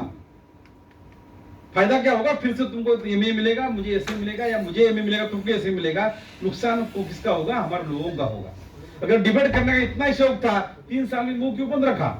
ये डिबेट हमको मैनेजमेंट से करना चाहिए, उनको समझाना चाहिए कि मैनेजमेंट ये तुम नहीं कर रहे हो, वहां तो तुमने मुंह खोला ही नहीं कभी। मेरे से डिबेट कर क्या करेंगे? मुझे कोई प्रॉब्लम नहीं भाई, मुझे कोई डाउट नहीं कि डिबेट में कोई टेंशन नहीं। परसों भी हमारा डिबेट हो रहा था, निरंजन ने बहुत, मैं तो छोड़ो, हमारे निरंजन, पवित्र, मनीष, इनको भी संभाल लिया ना, उनका सामने से कोई खड़ा नहीं रह सकता। मैं आपको गारंटी देता हूँ, मैं तो मेरा चेला मानूंगा। मैं इसको गुरु से चर्चा करने के पहले चेले से चर्चा करो, वो भी आपको हरा देगा। बाकी बात छोड़ने की बात नहीं है, ये चर्चा नहीं, कोई निगोशिएट की बात नहीं, किसी को बदनाम करने की बात नहीं। बस हम लोग गुमराह हो रहे हैं, कोई इशू को डाउन करता है, कोई कुछ करता है। हमारा बेसिक काम है मैनेजमेंट से परस्यू करके हमारे सेटल करना, उसमें किसी का फोकस नहीं है। आपस में ऐसे ने गाली देगी, एआईजेटी ने कुछ किया नहीं, एआईजेटी गाली देगी, ऐसे नहीं कुछ किया नहीं। मेरा आने से 1 साल का है, मैंने स्टैंड लिया है। आपको याद होगा बीच में एक बार ऐसी न्यूज आके साइड पे लिखा था एआईजेटी ने, क्या लिखा कि जनरल सेक्रेटरी ऐसे नहीं दिल्ली में नहीं है करके मीटिंग सीएम साहब से नहीं हो सकी। अच्छा, मेरे लोग परेशान, आप दिल्ली में क्यों? तभी प्रमोशन की बात चल रही थी, एसडीटी एजेंट प्रमोशन। मुझे लोगों ने सवाल पूछा, अर्जुन साहब आपकी दिल्ली में क्यों नहीं? मैंने बोला यार हमारा मंगलवार को मीटिंग हुआ, तब तय होगा कि सीएमडी साहब डायरेक्टर साहब दोनों 2 दिन बुधवार इसमें गुजरात में जा रहे हैं, तो लैंड मॉनिटरिंग मीटिंग था। वो आने के बाद फ्राइडे बसता है, फ्राइडे मेरा एलएलबी का एग्जाम था, इसके लिए मैं नहीं आ पाऊंगा। तो हमने डिसाइड किया था हम अगले मंडे मिलेंगे सीएमडी साहब से। तय हो गया, मैं चला गया, इन्होंने पीछे उसको प्रोजेक्ट करके साइड में लिख दिया कि फिर वापस आ गया मैं। हमने मीटिंग हो गई हमारी मंडे को, मीटिंग होने के बाद बाहर आए, मैंने उनको कहा यार इतना मेरे लिए अच्छा क्यों लिखते हो? तो बोले सर अच्छा कहाँ लिखा है? तो बोले तुमने अच्छा लिखा मेरे लिए कि मैं दिल्ली में नहीं हुआ, मीटिंग नहीं हुआ? बोले हाँ सर वो तो प्रेशर, पब्लिक का प्रेशर सर, बहुत पब्लिक पीछे पड़ी, लिखना पड़ा। अरे पूरा प्रेशर है, लेकिन मेरे बारे में अच्छा क्यों लिख रहे हो? बोले सर हमने अच्छा कहाँ लिखा? तुम लिखा ना कि अर्जुन जनरल सेक्रेटरी ऐसे नहीं नॉट इन दिल्ली, इसके लिए मीटिंग नहीं हुआ। बोले ऐसा तो उससे सर आप नहीं देखा कि नहीं हुआ, फैक्ट है ना। बोला एक तो पहली बात कि हम डिसाइड किए थे बुधवार को, साफ शुक्रवार को आएंगे, मैं नहीं आऊंगा तो मैंने बता गया था। दूसरी बात, तुमने लिखा कि साइड पे जनरल सेक्रेटरी नहीं करके, मुझे लोगों ने मेरी पूछा कि सर आप मीटिंग क्यों नहीं हुआ? मैंने पहले उनको बताया कि देखो ऐसा है, दिल्ली में जितनी मीटिंग होती है उसका संचालन मैं करता हूँ, जब मैं नहीं तो कौन मीटिंग करेगा उधर? और आप मुझे इतने इंपॉर्टेंस दे रहे हो हाईकोर्टा वाले कि आपके लोगों को मालूम पड़ा कि अर्जुन इतना बड़ा जनरल सेक्रेटरी बन गया 4 महीने में, कि उसके सिर्फ मीटिंग नहीं हो रही दिल्ली में। बोले सर गलती हो गई, ऐसा नहीं लिखना चाहिए हमको। बोले देखो तुम ऐसा लिखो वैसा लिखो, मैं तुमको ना कहूंगा नहीं, तुम मेरे छोटे भाई हो, मेरे बारे में लिखने से तुमको रोक नहीं सकता, मेरा ये तुमको फ्रीडम है पूरा, तुमको जितना मन करता है मेरे बारे में लिखो, मेरे राष्ट्र के बारे में लिखो, तुम्हारा राइट है, लेकिन मैं तुम्हारे बारे में एक शब्द लिखूंगा नहीं। और मैं बताना चाहूंगा पूरे साल भर में मैंने एआईजेटी के अगेंस्ट एक शब्द नहीं लिखा। आपने देखा हो कभी लिखा आपने किसी ने? क्योंकि वो हमारे दुश्मन है नहीं, वो हमारा दुश्मन कोई नहीं, हम तो मैनेजमेंट दुश्मन नहीं मानने को क्यों माने? लेकिन इनका जो ना समझे, इनको लग रहा है आपस में लड़ने से हम बहुत बड़ा बन जाएगा, ये कोई एसोसिएशन में नहीं होता। हमने पूरा स्टैंड लिया, आज भी हमारा स्टैंड लिया, हमको बदनाम करना ही नहीं चाहते, क्योंकि उनका प्रयास अच्छा है, लेकिन प्रयास सक्सेस करने के लिए आपको स्किल लगता है, वो स्किल की कमी है। जैसे मैंने कहा कि मुझे जीएस बनने के लिए 3 बार फेल होना पड़ा, तो मेरे पास तभी स्किल नहीं थे, बाद में स्किल डेवलप करके तो आ गया मैं, तो उनको भी स्किल डेवलप करके आगाना पड़ेगा, लेकिन तब तक हमारे कितने नुकसान करेंगे ये सोचो। इसी झगड़े में बीएसएल में कहां से डिस्प्यूट चालू हो गए? जब बीएसएल डीओटी से बीएसएल बने उसके पहले हमारे काम सब कुछ हो रहे थे। 1400 से 1640 बेसिक किया, त्रिपुटी साहब बताएंगे कैसे, कितना फर्क पड़ा आपको? 1400 से 1640 पकड़ो, 140 का फर्क पड़ता है। 140 मतलब 10% ऑफ बेसिक, 10% बेसिक इनकी एक स्ट्रगल ने बढ़ा के दिया था 10%। आज हमको 0.3% का इंक्रीमेंट मिलता है, वो भी 3 साल की, मतलब ये करने के बाद जिंदगी में 5 इंक्रीमेंट मिलती है टाइम बॉन्ड, बाकी कोई मिल नहीं रहा। आपके जिंदगी में सर्विस में 3 इंक्रीमेंट मिलती है, 5 इंक्रीमेंट मिलती है, वहां एक ही सर में 10% इंक्रीमेंट दिया था। हमारा जो पहला पीआरसी हुआ, पहले पीआरसी के बाद हमारा सैलरी 7,000 से लेकर 28,000 हुआ था, इस आपको याद होगा। इतना सैलरी कहाँ है? जो ये सब राव साहब का विजन था, उन्होंने हमको सिखाया कैसे आगे बढ़ना है। जब पहली बार उन्होंने किया, हमारा ग्रुप भी किया, बहुत नाराज हो गए थे, आप भी मिसाल नाराज हो गए, तभी हमारा ओटी था, हमारा पगार अगर 2000 है तो ओटी हमारा 4000 मिलता था। हम 28 घंटा काम करते 24 घंटे के बदले, रिकॉर्ड ऐसे बनते थे लोग, बहुत ओटी मिलता था, काम भी बहुत था, तो कोई बोलता नहीं था। लेकिन हम नाराज हो गए, फिर राव साहब ने तभी समझाया था हमको, अगर आप अभी सोच रहे हो कि छोटी सोच मत रखो, लंबी सोच रखो, क्योंकि बीएसएनएल पीएसयू बनने जा रहा है। पीएसयू बनेगा तो पीएसयू में ऐसा होगा, एक एसोसिएशन होगी, एक यूनियन होगी, और एक एसोसिएशन मतलब आपको यूनियन के साथ ग्रुप सी जेटीओ रहेगा, उस ग्रुप सी लोगों के साथ 10 लाख तभी 6 लाख ग्रुप लोग थे, ग्रुप सी लोग थे, आप 60,000 जेटीओ कहाँ रहेंगे उसमें। तो उन्होंने उस तरह हमको अपग्रेड किया, और मुझे खुशी है आज हम सब लोग जो कुछ अच्छा, मैं देख रहा हूँ यहाँ बहुत गाड़ी आ रही है, हम लोग सब गाड़ी से आ रहे हैं। राव साहब ने मुझे एग्जाम्पल दिया था कि हम लोग जब जेटीओ बने तो हमारा गाड़ी चलता था 2 पहिए पे, एक पहिया सोसाइटी का, एक पहिया जीपीएफ का, मतलब जो पगार हमारा था इंदौर के लोगों का चलता नहीं था, क्योंकि इसमें चलता था। अब आज चल के हमारी हालत इतनी अच्छी हो गई कि लोग अच्छा सैलरी ले रहे हैं। अब नुकसान किसका हो गया, जो नए जेटीओ आए उनका नुकसान हो गया। वो क्यों हो गया कि मैनेजमेंट ने उनको आते ही उनको ऐसा दिमाग में भर दिया कि तुम बहुत पढ़े लिखे हो, तुम ग्रेजुएट इंजीनियर हो, तुम इसके साथ नहीं मिल सकते हो, ये 10वीं पास है। राम साहब वे भी 10वीं पास रखते आपको, एक ग्रेजुएट इंजीनियर है, तभी ये ग्रेजुएट इंजीनियर है। ऐसे बहुत लोग बीएसएनएल तभी भी थे, उन्होंने बोल दिया जो डीओटी में रिक्रूट किया 10वीं पास है, ऐसा करके डिक्लेयर कर दिया, हम भी मान लिया, और तभी क्या उल्लू बनाया कैसे, अरे तुम तो ग्रेजुएट इंजीनियर हो, तुमको डायरेक्ट तुमको तो हम सीएमडी तक पहुंचा देंगे। हमारे लोग मांग गए, अभी उनके से लीडर दिल्ली डायरेक्ट के सामने बोल रहा था सर जेटीओ को सीएमडी बनना चाहिए, मैंने उसको बाहर आने के बाद बोला, कहाँ बोला फिर भी रहते हो यार, बोले सर क्या हुआ, तो जेटीओ को डीएम, जेटीओ को तुम सीएमडी बनाना चाहते हो, वो भूल जाओ, कम से एसडी तो बनने दो पहले, एसडी के बाद वो एजीएम बनेगा तब सोचेगा, तुम तो कुछ काम एमटी को वापस करो, कहां से तुम सीएमडी का सपना दिखा रहे। सपना दिखाने के पहले, बोलने के पहले सोचो 10 बार कि हम क्या दिखाना चाहते हैं। हम उसको जेटीओ को एसडी बनने दे रहे, 18 साल 12-22 साल हो गया, लोग परेशान है, तो वे सोचो तुम क्या करना चाहते हो। बोलने के लिए बहुत आसान है, सीएमडी बन जाएगा, ये बात नहीं होती है, और हम भूल जाते हैं, भूल भले में फंसना नहीं है। हमारी पॉलिसी सिंपल है, टाइम पर पॉलिसी इंप्लीमेंट होती थी। अगर देखो 18 में पॉलिसी आई थी, 18 में पॉलिसी आई तो 22 में, 18 में सब लोग जो जेटीओ थे आज रो रहे हैं, वो सभी एसडी बनते थे। अगर 18 में एसडी बनते थे तो 22 में सीनियर एसडी बनते थे, और अभी 2 साल में और वो सीनियर एजीएम बन के मतलब आगे सोचते थे। ये किसी को प्रॉब्लम नहीं आता, लेकिन लोगों ने बनने नहीं दिया, उसको परेशान कर दिया। ऐसे ही काम करने के लिए हमको एसोसिएशन चाहिए, क्या ये सोचने की बात है। अब मेंबरशिप वेरिफिकेशन होने जा रहा है, कोई लोग बोलते रिजल्ट डिक्लेयर हो गया, आपका ऐसे का सेवा का गठबंधन हो गया, मेंबरशिप आपकी 4000 बढ़ गई, उससे हमारा फायदा हो गया। ये मुझे लगता है जब तक हम आपस में भेदभाव मिटा के भाईचारा नहीं बढ़ाएंगे, तब तक हमारा भला होने का चांसेस कम है। हम आपस में कितना ही गड़बड़ करते हो, मेरा नुकसान क्या होगा। देखो हमने बोला एआईओटी ने काम नहीं किया, एआईओटी बोला हमने काम नहीं किया, प्रैक्टिकली काम कौन नहीं करता है, मैनेजमेंट नहीं कर रही, हमारे काम वहां पड़े हुए, हम क्यों आपस में झगड़ रहे, कोई मतलब नहीं है। लेकिन वो लोग समझ नहीं पाते, उनको इस तरह से ट्रेनिंग दिया मैनेजमेंट ने, तुम इनको बदनाम करो। मेरा जो एनालिसिस बता था, जो एसोसिएशन थी, ऐसे नहीं त्रिपाठी साहब और जो लोग थे राव साहब से लेके, बहुत अच्छा स्ट्रगल करते थे, शांति से करते थे, जोगी साहब ने भी किया, और स्ट्रगल करके कहीं ना कहीं रास्ता निकालते थे। उन्होंने सिस्टमेटिक वे से एसोसिएशन के लीडर को बदनाम कर दिया, वो खासकर एसएम टारगेट कर दिया, एसएम टारगेट करके पूरा ऐसा बदनाम कर दिया कि लोगों को लगा ऐसे नहीं सब एडे लोग हैं, कुछ अक्ल ही नहीं। अरे जितना हमारा इतिहास है, इतना लोगों की जिंदगी नहीं, इतना हमारा इतिहास है ऐसे नहीं का, क्या क्या काम हमने किए। जब मैं जीएस बन रहा तभी मुझे लोगों ने सलाह दिया था, मैं बताया आपको पहले, तो वो तभी इसके बाद हम क्यों है कि हमारे लोग अभी भी ये टाइगर जिंदा है, टाइगर में ऐसे का टाइगर इतना जल्दी मरने वाला नहीं, लोग कितना भी इसके बारे में प्रयास करें। हम लोग यूनाइटेड है, बस बीच में कुछ ऐसा आ गया कंफ्यूजन। मुझे अच्छा लग रहा है कि निरंजन, ये जो बैच आई है, इनके बहुत सारे लोग हैं, इन्होंने एसएनए भरोसा रखा। आज एसएनए में जो लीडरशिप है, 15 लोग सीएचक्यू में आपने लगाए हैं, जगदीश जी ने जो 15 लोग चुने हैं, इनका बहुत बहुत योगदान उसमें है। तो वो लोगों में से 5 लोग एलआईसी जेटीओ है, जो हमारे निरंजन जैसे है, 5 एकदम यंग है। दूसरे 5 है जो बीएसएल रिक्रूटेड जेटीओज है, 2000 के बाद आए हुए, और 5 जो है मेरे जैसे बुड्ढे, सबसे बुड्ढा मैं हूँ। अब देखो इससे क्या होना चाहिए, मुझे कुछ लोगों ने चैलेंज किया, ऐसे नहीं है ये यंग कौन है। मैं बोला देखो पहले तुम जनरल सेक्रेटरी देखो, अभी कौन यंग दिखता है, कौन मोटा दिखता है, अलग बात है। दूसरी बात, तुम अभी एवरेज एज निकालो एसएनए के लीडरशिप का और एआईजेटी लीडरशिप का, एवरेज एज में एसएनए का एवरेज एज कम ही आएगा, तो एसएनए अभी यंग हो गई है। तो आपको ये चिंता की बात नहीं कि एसएनए एक बुड्ढों की है क्या। अभी हमारे मंडी समाधि आज आए नहीं, उनको लेके निरंजन को लेके एक दिन मैं मीटिंग में गया पीजे वैसा के पास, हम ऐसी बात चल रही थी, तो मैडम ने पूछा ये कौन है, मैंने बोला ये हमारा प्रेसिडेंट है, ये प्रेसिडेंट है, ये एजेस है। तो मैडम फिर थोड़ा टाइम भाई, फिर उनको बोलती है ये आप सब कैसे आ गए। बोला सर मेरे साथ आए, मैडम आ गए मेरे साथ, तो बात करने के लिए आ गए, लेकिन आप सब कैसे आ गए। बोला मैडम क्यों ऐसा बोलती हो, मेरे साथ कैसे कहाँ जाएंगे। बोले ये आप साथ कैसे आ गए। बोला क्यों, समझा नहीं मैडम। अरे वाटसुल जी, आप तो ऐसे नहीं कि जीएस हो, ये तो आई कोटा के लोग हैं, आपके साथ कैसे आ गए? तो मैंने कहा नहीं मैडम ये हमारे, अरे कैसे ऐसा कैसे होते, ये इतना यंग लोग दिख रहे, आपके साथ कैसे आएंगे? मतलब मैनेजमेंट का अंडरस्टैंडिंग ये था कि ऐसे नहीं, सिर्फ बुड्ढे बड़े हुए, उनको ये मालूम नहीं कि ऐसे भी जवान बैठे इधर, और एक एक हुनर लोग हैं। मतलब इतना ये इशू जो बोल रहा था, इनको बताना पड़ा कि हमारे एसोसिएशन का अलग से इसका दायित्व है, उसको करना पड़ता है। और अभी हम लोग सोच रहे, मुझे खुशी इसका है, जब से ये लोग नए आए हैं, आप लोगों ने भरोसा दिखाया। मैंने एक एनालिसिस किया था कि हमारे बीएसएल में 4000 लोगों ने एसएनए का मेंबरशिप छोड़ा था, 4 से 5000, उसमें 4000 तो हमारे पक्के थे। और मैं एनालिसिस किया कि छोड़े वो कहाँ गए हैं। जो 2 लोगों ने एसोसिएशन छोड़ी थी वो कहीं नहीं गए थे, वो नाराज होकर बैठे थे। हमको कहीं जाना नहीं, लेकिन हम वापस एसएनए अच्छा करेंगे तो हम वापस आएंगे।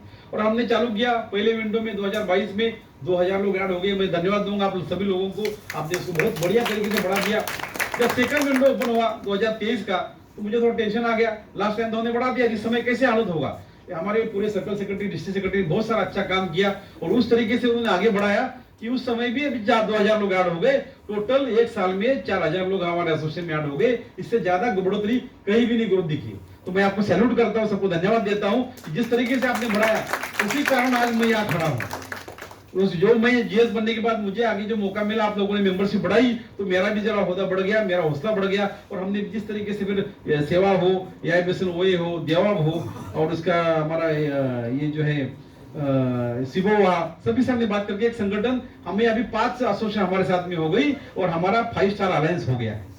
एसएनए का 5 स्टार अलायंस का, और आप लोगों का काम है।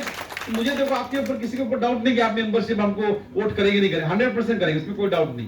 लेकिन हमारा काम ये बनता है as a senior, as a junior, जो भी है, जो लोग गुमराह हो गए उनको समझाने का। देखो 100% समझा नहीं सकते हो सबको, लेकिन बताना आपका काम है। कोई समझे, कोई नहीं समझे। कुछ लोग आपको ऐसे मिलेंगे आप जिंदगी में समझ नहीं सकते, उससे चक्कर में पड़ना नहीं है। बताना नहीं समझ रहा छोड़ दो, लेकिन आपका काम आप करते रहना है, लेकिन सुन नहीं रहा कर परेशान नहीं करना है, क्योंकि आज नहीं तो कल सुधर जाएगा। सुधरने का मौका हर एक को मिलना चाहिए, वो भी हो जाएगा। तो आपको ये काम करना है कि बाकी लोगों को समझाना है बीएसएल में जो प्रॉब्लम है, ना कि एसएनए कारण, ना तो एजेंटिव कारण है, इसके कारण है कि हम लोग डिवाइडेड है। हमारा हालत ऐसा है कि हम इधर ना उधर, घर के ना घाट के, ऐसी हालत है। तो अगर हमको ये इश्यू के लिए करना है, देखो हमारे काम कितना अच्छा करते हैं, अपने ऑफिस से काम करते, बाकी सबके काम करते, हमारे जेल में काम हम बहुत ऑनेस्टली करते हैं। अपना काम खुद का नहीं करते, क्योंकि हमारा जो इश्यूज पेंडिंग है, इसके लिए हम एक एसोसिएशन चुनते नहीं है। बीएसएल में एक एसोसिएशन होना चाहिए, तो हो नहीं पाया, तो इसको पूरा प्रयास करिए। इस विंडो में जिस तरीके से एसएनए मुकम से आगे खड़ी है, 13,500 अपनी मेंबरशिप है, सेवा की 4,200 है। अगर 4,200 आ गया तो आपको तो मेजोरिटी मिलना है, इसमें कोई डाउट नहीं है। राम साहब ने एकदम क्लियर बताया, मेजोरिटी आपको मिलेगी, लेकिन मेजोरिटी में भी डिफरेंस ऐसा होना चाहिए कि बाद में कोई अपोजिशन करने के लिए खड़ा नहीं होना चाहिए। अब क्या हुआ, अभी एक हैदराबाद मीटिंग हुआ, वहां के लोगों ने गया, उनका प्रेसिडेंट गया था, तो प्रेसिडेंट ने कबूल कर दिया, मीटिंग में बोला, बोलते हैं लोगों ने बताया मुझे, देखो हम तो अभी मेजोरिटी एसोसिएशन बनने वाली है, लेकिन हमारा सबका जिम्मेदारी बनता है उसके सामने एक स्ट्रांग अपोजिशन खड़ा होना चाहिए। अब मैं परेशान, बोला इस अपोजिशन क्यों करना चाहता है? तो बोले अपोजिशन करेंगे तो एसएनए काम नहीं करेगी। बोले आपस के चक्कर में तो मर रहे हो, एसएनए कौन सी पॉलिटिकल पार्टी है कि उसको मेजोरिटी बनने के बाद उसको तो वापस करना है? अरे तुमको तो सबको मिलकर सपोर्ट करके आगे बढ़ना पड़ेगा। मैनेजमेंट आज फायदा उठा रही है। मैनेजमेंट के पास मैं गया, मैं तो जनरल सेक्रेटरी हूँ, और मैं बात करता हूँ, प्लीडिंग करता हूँ, जैसे निरंजन का जैसे स्टाफ सपोर्ट रहता है, फीडबैक रहता है, हमने अच्छे सक्सेसफुली बता दिया। वो सामने से बोलते अरसुल जी आप सही तो कह रहे हैं, लेकिन आप मेजोरिटी एसोसिएशन नहीं है। बहुत दुख होता है, दिल में पिंच होता है, मेंबर मेरे ज्यादा है, मैं सही बोल रहा हूँ, फिर भी मुझे बोलते कि तुम्हारा नहीं सुन सकते। फिर मैं बोलता हूँ, फिर जैसे यही जटी हो जाते हैं, वो कुछ प्लीड करते, वो समझाते, उनको क्या बोलते, हाँ आप भी बराबर बोल रहे हैं, लेकिन आप क्या मेजोरिटी एसोसिएशन भी है, लेकिन आप पास मेंबर नहीं, मेंबर एडिशन नहीं ज्यादा है। कल हमारे जगदीश को भी सीएम ने बना दिया, और निरंजन को डायरेक्टर बना दिया, वो भी ऐसे ही बोलने वाले हैं, क्योंकि मैनेजमेंट का काम है कि वो डिवाइड रूल करते रहेंगे। अब हमारा फर्ज बनता है, हमारे मुद्दे के लिए हमको एक होना है कि नहीं होना है। मेरा बैचमेट दोस्त जीएस बना, मेरा फ्रेंड बना, मेरा बैचमेट बना, मेरा दोस्त बना, या मेरे बैच इसका बना, गांव वाला बना, इससे कोई मतलब नहीं। आपको एक ऐसा वकील चुनना चाहिए जो आपके इश्यू के लिए बात करे। हमारा प्रॉब्लम क्या है, हमने वकील चुनने के बजाय हम बाकी दोस्तों को चुनते हैं। ऐसा नहीं होता साथियों। सलमान खान का एग्जाम्पल ले लो, सलमान खान के पीछे केस आ गया, उसको बोला गया कि तुमने हरीम को मारा है और तुमको अभी जेल में डालेंगे, बंद रहेगा। सलमान खान ने सोचा ये साला बड़ा क्यों लेगा, उसने क्या कर दिया, अच्छा से बेस्ट वकील चुना मार्केट में, कौन है, हरीश साल्वे जी, उनको ले लिया। वो हरीश साल्वे से केस लड़ते रहे, और उनको छोड़ दिया, मतलब अभी छोड़ा भी नहीं है, पकड़ा भी नहीं है, और अभी चर्चा नहीं होती उस केस में। तो सलमान खान ने अपना क्या काम कर दिया, बढ़िया से वकील ले लिया, उसके बाद वो रिलैक्स हो गए। अब हम लोग अपना वकील ढूंढते ही नहीं। अच्छा हम ढूंढे तो कैसा वकील ढूंढते हैं, ऐसा वकील ढूंढते हैं कि जो हमको ही खाता जाए, हमसे ही पैसा मांगते रहे। मैं ये क्लासिक एग्जाम बताता हूँ, जिस त्रिपाठी साहब है, ये सीनियर है, इन्होंने वकीली कर दी, बहुत अच्छे से वकील चलाई, वकीली चलती गई, बहुत सीनियर थे, उनका बच्चा हो गया, जैसे निरंजन के एज का है, वो बच्चा हो गया, वो भी एडवोकेट बन गया। उसने देखा पिताजी क्या करते समझ में नहीं आता, इतना काम करते नहीं है, सालों साल करते रहते, केसेस करते नहीं। पिताजी गए, बच्चा गया, दुकान इसमें लिस्ट निकाली इनकी पूरी, कौन सा पुराने केस, सबसे पुराने केस है। उसने देखा कि 40 साल से केस चलती है, वो केस को उठाया, कोर्ट में गया, सेटल करके आया, पिताजी को आके बोला, पिताजी ये लो मिठाई। पिताजी बोला क्या बेटा क्या हो गया? बोलता है जो केस आप 40 साल से नहीं कर पाए, मैंने 1-2 दिन में सेटल कर दी। पिताजी बोला किसका किया तुमने? उसने बोला जगदीश राउत का। केस सेटल कर दिया। पिताजी बोले कि बेवकूफ है तो अक्कल है तेरे को? बोला क्या हुआ पापा? अरे बेवकूफ, तेरे को मालूम नहीं केस कितनी इंपॉर्टेंट हमारे लिए। ये केस पे मेरी शादी हो गई, तेरी शादी भी इस केस में होने वाली है, उसका खर्चा मैं इससे लिया हूँ, तेरे बच्चे की शादी करने की मेरे इसमें प्लान है, और तू बंद कर दिया गया। ऐसी केस चलाने वाला वकील चाहिए कि सलमान वाला वकील चाहिए, आपको देखना है। ये 3rd MUA में आप वकील चुनने जा रहे हैं, और सभी को समझाना है कि हम क्या कर रहे हैं, क्यों आपस में झगड़ा कर रहे हैं। कोई मतलब नहीं, SNA आई, AIBSL आई, AIJTO आई, 1st MUA में SNA आ गई, 2nd में AIJTO आई, AIBSL ने प्रयास किया, वो भी खराब हो गई। कहाँ जाएंगे, कैसे चलेगा? इससे कोई फायदा हमारा होगा कि सोचने की बात। हमने पूरे प्रयास किए, AIJTO से बात किया, सबसे उन्होंने प्रयास किया कि हम एक एसोसिएशन होना चाहिए, लेकिन मैनेजमेंट होने नहीं देगी। मैं बता रहा हूँ, एक एसोसिएशन करने के लिए प्रयास आपको ही करना पड़ेंगे, तभी कुछ हो जाएगा, और ये अच्छा मौका है करने के लिए, क्योंकि अभी 3rd PRC से हमारे बहुत सारे इंपॉर्टेंट इश्यू है। 3rd PRC से रिलेटेड कोई इश्यू इंपॉर्टेंट होगा तो 3rd PRC हमारा 3rd MUA से रिलेटेड है, मैं बताना चाहूंगा। क्यों कि लास्ट ईयर जो हमारा नेगोशिएशन हुआ 2018 में, उसमें बहुत सारे लोग थे नेगोशिएशन में, हर आदमी अपनी तरफ से बोल रहा था। गवर्नमेंट और मैनेजमेंट समझ गई ये डिवाइडेड है, इनमें एकता नहीं, मुझे क्या करना है। अगर आपको जब इसके पहले हमारी 1st PRC हो गई, तभी कौन था? JTU के लिए SNA लड़ रही थी, जोगी साहब, राव साहब, उन्होंने प्रयास किया। 2nd में भी हमने प्रयास किया सिंगल हैंडेडली, और तभी हमारा पहले PRC हुआ था, ग्रुप C के बाद नहीं हुआ था। इस समय क्या होगा, सब खिचड़ी बना दी, खिचड़ी में किसी को समझे नहीं कि कौन क्या करना, आज तक पकनी बिल्कुल खिचड़ी बन गई वो। अभी आपको ये PRC होने के लिए आपको प्रयास करना पड़ेगा। दूसरी बात, हम जो सब लोग काम करते हैं, किसके लिए आते हैं ऑफिस में? हमारा पेमेंट मिलना चाहिए करके आते हैं। हमारे घर में बहुत पैसा पड़ा है, छोड़ के हम इधर मजा करने तो नहीं आए। अगर हमारा पगार ही नहीं बढ़ रहा है, 2018 से हमारा पगार कब चल रहा है, इसका जिम्मेदार कौन है, कैसे है, हमको सोचना पड़ेगा। अगर मुझे लगता है किसी को दोष देने के बजाय हम सब लोग जिम्मेदार है कि अपना वोट हम सही जगह देते नहीं है, हम अपना वकील चुनते नहीं कर गड़बड़ हो रहा है। इलेक्शन थर्ड टाइम हो रहा है, तो हम गलत करते हैं। किसी को मेरा दोस्त इसको बोल के ऐसा आउट करने से नहीं होगा, आपको अच्छा वकील चुनना पड़ेगा, और ये एनालिसिस खुद का आपका होगा, कोई बताने से नहीं होगा। जो अच्छा लगता है अपना अंदर बोलते रहेगा, आप खुद अपना एनालिसिस करो। आप गेट जेटी हो, आप CEO जो CEO बने, ये बने हैं, मतलब जो एग्जाम CA एग्जाम होते हैं वो ये हो, इतने इंटेलिजेंट लोग हो, फिर आप अपना काम नहीं कर सकते हो।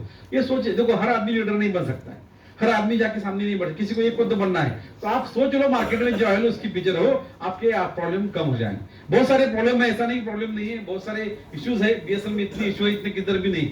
और मैंने एक डायलॉग देखा जनरल, जो निरंजन का बैच हो, उसके अगले का बैच हो, या हमारा बैच, हर बैच कहता है हमारी बैच दुनिया के सबसे वर्स्ट बैच है। हमको इतना अन्याय होता गया, समझता ही नहीं है।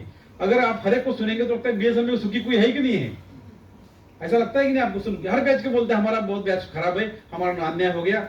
इसका कारण ये हम डिवाइडेड है, हमारा फोकस अप्रोच नहीं, और हम डर जाते, थोड़ा कुछ होगा डर जाते। मुझे देख के अचरज लगा जब लोग बता रहे थे विंडो ओपन हो गया, मेंबरशिप फॉर्म भरने को गया, और फॉर्म भरा ऐसे नहीं, फिर बदल दिया। बोले क्यों? बोले घर में आके सब लोग बैठ गए, उन्होंने दम दिया और वो मेरा वो फॉर्म बदल दिया। मैं बोला घर में क्यों आए, तुम्हारे घर में अलाउ कैसे किया? बोले घर में नहीं सर, जैसे मैंने थोड़ा बोला तो बोलते नहीं सर ऑफिस में आए। बोला ऑफिस में तो कैसे कर दिया? बोले सर आपके बेटे OTP मांगा। मैंने बोला यही बात तेरे घर में आके बोलेंगे, ये बच्चे मेरे हैं, बीवी मेरे, छोड़ देगा तू? तभी तो बोलेगा नहीं लड़ेगा ना। जब एसोसिएशन का मेंबरशिप फॉर्म तो उल्लू बनाता है। देखो ये तुम किसको उल्लू नहीं बना, अपने आप को उल्लू बना रहा है। अगर तुमको कोई प्रेशर करके तुम मेरा फॉर्म भर रहे ले रहा है, ऐसे नहीं का हो, AIJTO का, AIBSL का हो, किसी का भी हो, देखो ये एसोसिएशन का मेंबरशिप लेना आपके लिए पूरा प्रिविलेज है। वोटिंग करना उससे ज्यादा प्रिविलेज है। मेंबरशिप में मालूम तो पड़ता है आप कहाँ है कहाँ नहीं है। इसमें आपको पूरा ओपन सीक्रेट है, इसमें सीक्रेट से कोई मतलब कोई जानता नहीं कि आप मेंबरशिप किसको वोट दिया, क्या किया। मेंबरशिप कहीं भी हो, आपका सीक्रेट है, और आपको इसको ध्यान रखना पड़ेगा। BSNL का भला चाहते हो तो एसोसिएशन का एक होना बहुत जरूरी। जब तक ये नहीं होगा ये सब चलते रहेगा। आप 10 साल इलेक्शन करो, फिर मेरे जैसा निरंजन बुढ़ा हो जाएगा, फिर आके वो बोलेगा मैं 40 साल आपको बहुत मेहनत किया लेकिन कुछ नहीं कर पाया। तो इसको कुछ नहीं करना आपको है, पहले आप अपने लेवल पे एक एसोसिएशन चुनो, बाकी सब चीजें अच्छी हो जाएगी। प्रमोशन की बात मैंने बता रहा था, बहुत लोगों को टेंशन है। हमारे डीजीएम लोग बेचारे रिटायर हो गया, अभी हमका जिसका एप्लीकेशन किया है उन्होंने अपना दुख जताया कि बोले सर मैं रिटायर हो गया लेकिन मैं डीजीएम रेगुलर नहीं हो पाया। और ये आप क्या, मैंने उड़ीसा में देखा है 140 में बहुत लोग हैं। बीएसएल में एक पॉलिसी बनती थी कि 2006 में लोगों को कुछ रिवॉर्ड करना पड़ेगा 400-200 लोगों के लिए, तो बीएसएल ने तभी क्या किया, हमारे एसोसिएशन ने ऐसा परस्यू किया कि वो जहां तक आते हैं सबको रिवॉर्ड नहीं होना चाहिए, उसके लिए 8000 लोगों का प्रमोशन किया। इतिहास है हमारा 8000 लोगों को कि ताकि 200-400 लोग जो सीनियर ऊपर नीचे रहे उनको रिवॉर्ड नहीं होना चाहिए, उसके लिए प्रमोशन करना चाहिए। ऐसा हमने किया। अब क्या हो गया, ये 147 लोगों के ऊपर केस चला, वो केस चलता रहा और केस चलते चलते क्या किया, उनको डीजीएम बना के फिर से तुम्हें एसडी बना दिया। अब मुझे लगा खान ने कुछ बता दिया। खान बोलता है, मैं खान को एक बार बोला था, बोला खान एक बात बताओ तुमको बुरा मत मानना। खान बोलते क्या, बोला देखो ये 147 में अगर तुम नहीं होता ना ये लोग आज जीएम बनते थे, तुम्हारे पॉलिटिक्स चक्कर में मर गए तुम्हारे। प्रहलाद राय खुद बोलते रहता है, मैं खान को वापस करता रहा। अरे वो देखो कैसी गलत बात है, कुछ लोग हमारे डीजीएम बन के बाहर के आके डीजीएम से जीएम बन गए और हमारे लोग हमने वहां से डीजीएम पोस्ट से वापस रिवॉर्ड करके एसडी बना दिया, जेटीओ बना दिया। ये हमारी हालत है। किसके लिए हम एसोसिएशन चला रहे, किसके लिए यूनियन चला रहे, हमको शर्म आना चाहिए सभी को। मतलब ये नहीं कह रहा हूं कि मैं ये कोई जिम्मेदार है। अगर हमारा कोई ऑफिसर, हमारा कोई मित्र डीजीएम से होकर एसडी तक रिवॉर्ड होता है, इससे बड़ा शर्मनाक क्या होगा। प्रयास पूरे होना चाहिए। उसके बाद 1 महीने उसको प्रमोट कर दिया, एजीएम बना दिया। 1 महीना आप रुक नहीं सकते। कोर्ट का तलवार लेके आपके पीछे खड़ा था, उसका थोड़ी सुनते, लेकिन कर दिया, जानबूझ के किया गया, उनको डीजीएम से एसडी बना दिया। ये सबसे बड़ी शर्म वाली बात है बीएसएल में। और तभी प्रयास करना चाहिए था, और ये अभी हुआ है। तभी इनको प्रयास करना चाहिए था, इनको फोर्स करके सबको प्रमोट करो जितने उतने। वो तो हुआ नहीं, वो किसी ने बोला ही नहीं, लोग उल्टा करते रहते। ट्रांसफर वाली बात वही है, ट्रांसफर में वही बात करते रहते। अब देखो बीएसएल में मैनेजमेंट कहती कि मेरिट टिकट से चाहिए, ये हम तो टैलेंट को आगे बढ़ाना चाहते हैं, लेकिन बीएसएल का सबसे बड़ा शर्मनाक हादसा होगा तो एलडीसी वालों को कभी रिस्पेक्ट ही नहीं करता। कितने लोग एलडीसी वाले बैठे यार, एलडीसी के पास है, कितने लोग हैं, कोई है ये देखिए एग्जाम एलडीसी पास हो है ना, बहुत लोग हैं, आप भी है ना, मैं भी गलती से पास हो गया हूँ। तो गलती से पास होने के बाद मुझे समझ में आया, हमको पहले बताया कि तुम तो एलडीसी पास हो गया, तुमको ऊपर चढ़ा देते हैं। तब मैं एसडी हो गया था ऑलरेडी, फिर मैं बैठ गया, फिर मेरा सीनियरिटी ऊपर कर दी, हमको लिस्ट 7 से उठा के लिस्ट 6 में डाल दिया। अब हमारा प्रमोशन आने वाला था, जैसे प्रमोशन आने वाला तो उन्होंने बोला रिवाइज हो गया, तुमको डाउन करते। प्रमोशन आने के समय ऐसे अभी किया। लिस्ट 12 के लोगों का हालत क्या हो गया, लिस्ट 12 वालों को क्या कर दिया, लास्ट एमयू मैनेजमेंट ने गेम कर दिया, उनको उठा के एमयू के समय में, एमयू के समय लिस्ट पब्लिश कर दी, लिस्ट 9, और बोला तुम्हारा प्रमोशन। हमारे लोग भी उल्लू बन गए, लिस्ट आ गई, मेरा प्रमोशन हो गया, ऐसा बस समझ के चले। और उसमें हुआ क्या, लिस्ट गलत हुई। अब जो लोग एलडीसी पास हुए थे उनको तभी ऊपर डाला, और अभी आला सड़क उठा के लास्ट में डाल दिया। एमयू का फायदा मैनेजमेंट ने बराबर ले लिया, डिवाइड करके एसएनयू को हरा दिया। मैं पक्का बता रहा हूं, अगर वो लोगों ने उतना वोट अगेंस्ट नहीं करते तो ये एसएनयू हारती नहीं थी। कितने वोट कम पड़े, 700 का डिफरेंस था, 350 लोगों का वोट हमारे इधर से उधर हो गया, तो भी हम जीतते थे। लेकिन कुछ लोगों ने, मैनेजमेंट ने जानबूझ के गेम किया और हम उस गेम में फंसते गए। जैसे हमको फंसा रहे थे, मुझे फंसा रहे थे, लेकिन मैं थोड़ा सा बुढ़ा आदमी हूं, फंसने का प्रयास मैं होने नहीं दिया, और आज भी मैं सेफ हूं। आज इलेक्शन जीतने के लिए हम लोग क्यों सोच रहे इतना पॉइंटिवली कि हम लोग गलत काम को सपोर्ट नहीं। एक बार गलत को सपोर्ट करो, आपको हर बार ब्लैकमेल किया जाएगा, आप इसको सपोर्ट करते रहोगे। अच्छा काम करते रहो, कोई तकलीफ नहीं। बाकी हमारे जो लिस्ट 12 के लोग हैं, टेंशन मत लेना, मैंने कहा है और अभी भी कहता हूं, जब मुझे प्रेशर लोग करे, लिस्ट 12 कौन लोग इधर है, आप है तो आप। मैं 9 में था, मुझे 12 में लेके, हाँ वही मैं 12, अभी तो 12 में है ना। आप मैं तो मेरा तो बता दिया, क्योंकि मैनेजमेंट को रिस्पेक्ट ही नहीं करती, हमको एलडीसी को रिस्पेक्ट नहीं करती, बाद में बोलती है मेरिट टिकट चाहिए। सीएमडी साहब मैंने एक दिन पूछा, सर आप ये मेरिट टिकट से बात करते हो, लेते हो गेट जेटीओ और उसको लगाते हो सिंसिल करने, ये टैलेंट है। मैं एक किस्सा बताना चाहूंगा। ये जेटीओ हमारे पास आ गया, उसकी शादी के लिए प्रपोजल आ गया, तो बात चल रही थी, तो मुझे पूछा उन्होंने, अर्जुन साहब ये कैसा लड़का है, मैं बोला बहुत बड़ा ऑफिसर है, आगे चल के बहुत बड़ा बन जाएगा, सब कुछ मैंने चढ़ा के बता दिया। फिर वो पिताजी का लड़का, लड़की का पिताजी है, वो तो बेचारा अपना देखता रहा, उसने देखा कि ये लड़का सिंसियल बेच रहा है छत्र लगा के। फिर मेरे पास आया, मुझे बोलते अर्जुन साहब मैं तो आपको भरोसे पे आया था, आपने मुझे गलत बता दिया। मतलब क्या हुआ, अरे वो लड़के को बोला तो रास्ते में कार्ड बेच रहा है तुम्हारा वो। मैं बोला नहीं, उसका ये ट्रेनिंग चल रहा है, उसको ये भी काम आना चाहिए, उसको वो भी काम आना चाहिए, तब जाके शादी होगी उसकी। मतलब ऐसे हमारे काम देते हैं। अच्छा टैलेंट, इसको तो टैलेंट की जगह यूज करो ना। बीएसएल कर नहीं पा रहा है, तुम्हारे औकात नहीं तो कैसे इसको करते हो। उसी तरह हमारा टैलेंट की बात करके हमको उल्लू बनाया, मैं अभी जो आपके 12 में गए हैं उसमें कुछ लोग परेशान थे, तब मेरे पीछे पड़े थे। मैं आप बताता हूँ, तभी आपको लगा था कि लेटर लिखो, बहुत ग्रुप में चल रहा था। मैं आपको बता रहा हूँ, राम साहब ने बता दिया। तब चर्चा हमारी पहली मीटिंग में सीएम साहब से हुई थी। हमने पहला मुद्दा उठाया था कि सर ये लोगों के साथ अन्याय हुआ, ये प्रमोशन होना चाहिए। तो उन्होंने पूछा था कितना, हमने बोला सर 4-5 हजार तो लोग इसमें एलिजिबल होना चाहिए। सीएम साहब ने क्लियर बताया था, देखो इसमें 2100 पोस्ट खाली है, उतना हम प्रमोशन कर सकते हैं, इससे ज्यादा नहीं करेंगे। तो हमने कहा एक्चुअल कोटा, उन्होंने कहा सब लोग मिलकर आएंगे, सभी यूनियन एसोसिएशन, तो हम 2500 को 2600 कर सकते हैं, इससे ज्यादा एक भी नहीं होगा। आप डाइवर्शन नहीं करूंगा, कुछ नहीं करूंगा आप सब। तो उसके बाद बातें रही, लोगों ने उल्लू बनाया, हम 5000 करेंगे, अपना नंबर लेते रहे। अंदर डिस्कशन 2100 का ही हो रहा था, किसी का भी चर्चा, राम साहब हो, मैं हो, कोई चर्चा सीएम साहब मानती नहीं थी। 2100 के ऊपर कुछ नहीं है, तो 25 का भूल जाओ, अभी 2100 बात करो। फिर लोगों ने बता दिया, परेशान रहते। अब लेटर मुझे लिखने को बोला, तो मानने लेटर बना के ड्राफ्ट भी दे दिया। मैंने कहा देखो तुम बोल रहा है, लेकिन मैं बात वहां जो कर रहा हूँ वो बात छोड़ के मैं ऐसे कैसे उल्लू बनूं कि मुझे फिर बात करना है उनसे। अब देखो मैं बताना चाहता हूँ, मैं लेटर नहीं लिखा था, लेकिन हमारे पास अभी एक्शन प्लान तैयार है कि लिस्ट 12 के लोग भी कवर हो जाए। अब कैसे होंगे बताता हूँ। हमारे पास डीजीएम की 12 से पोस्टें खाली है, वो पोस्टें कोर्ट के केस के पड़ी है, उसमें सिंपल केस है आडॉक की, जो बाकी केसेस में कोई ज्यादा ये नहीं है, क्योंकि सुप्रीम कोर्ट ने 21 को एक जजमेंट दिया है, उसमें बीएस को प्रमोशन करने के लिए गाइडलाइंस दिए हैं। एक तो ये बात होगी। अब उसमें सीएम साहब ने बहुत कन्विंस किया, तो उन्होंने कहा ये आडॉक वाली केस खत्म हो जाए तो हम इसको आगे सोचेंगे। आडॉक वाली केस में क्या है कि जो 3 लोग थे आडॉक केस में गए थे, वो बेचारे एक उसमें से एक एक्सपायर हो गया, दूसरा आस्कॉन्डिंग है, उसको कोर्ट ढूंढ रहे हैं आ जाओ करके। कोर्ट को क्या पड़े समझ नहीं आता है। एक आदमी बचा, उसके 2 लड़के उसी कोर्ट में जज है, ये जो वकील है, वो तो अपना दुकान चला रहे, उसको परेशान होता नहीं। हमने उसको भी प्रयास किया, भाई विड्रॉ करो, बोलते हैं मेरा प्रमोशन कराओ फिर मैं करता हूं। अब वो उसका स्टे 2018 का स्टे है, अब 23 में स्टे कैसा रहेगा? लीगली देखा जाए तो ऐसा कोई स्टे मेंटेन नहीं होता, लेकिन हो रहा है। अब फिर कोर्ट में गए, कोर्ट को रिक्वेस्ट किया, कोर्ट बोला हम केस का हियरिंग फाइनल कर देंगे। उसके बाद हियरिंग फाइनल नहीं हो रहा। अब हमने सीएम साहब को बोला सर इसको कैसे भी करना पड़ेगा, नहीं तो हमको हाई कोर्ट में जाके इसको स्टे के रिकॉर्ड करना पड़ेगा। कोर्ट टाइम बल किल कर रहा है, इससे नहीं होगा। तो सीएम साहब ने बोला कि इसका हेयरिंग होने दो, इसके बाद जो होता है उसके बाद हम डिसाइड करेंगे और इसको रिव्यू करेंगे। तो ये अगर 1200 डीजीएम बन गए, 1200 एजेंट पोस्ट और खाली होती। Similarly 1200 SD2 JTU SD SD2 मतलब JU2 JTU सब सीक्वेंस में नीचे जाता है। ये प्रमोशन होगा, इसमें कोई डाउट नहीं। 1200 में कुछ लोगों का डाउट है कि हमारी लिस्ट 12 आती नहीं, तो 1200 हमारा क्या फायदा होगा। तो उसके लिए हम बता रहे हैं आपको, रिस्ट्रक्चरिंग नॉर्म्स में बहुत सारी वैकेंसी बन रही है, वो उसके लिए पूरा प्रयास करो। आप सभी से रिक्वेस्ट है, रिस्ट्रक्चरिंग नॉर्म्स बराबर मेंटेन करना पड़ेगा। लास्ट टाइम बहुत बड़ी गलती किया, हम सबने किया है। हमारे पास 100 पोस्टें होना चाहिए, तो उसमें 60 या 70 पोस्टें सैंक्शन हुई है, 30% 40% पोस्टें खा गई मैनेजमेंट ने, और हमने किसी ने ध्यान नहीं दिया, ना एजेटिव दिया, ना हमने दिया होगा तो सुना नहीं कि वहां हमारा वाइस डिवाइडेड है, तो उसमें पोस्टें बढ़ेगी तो जरूर होगा। दूसरा प्रपोजल हमारे तरफ से इलेक्ट्रिकल सिविल के लिए है।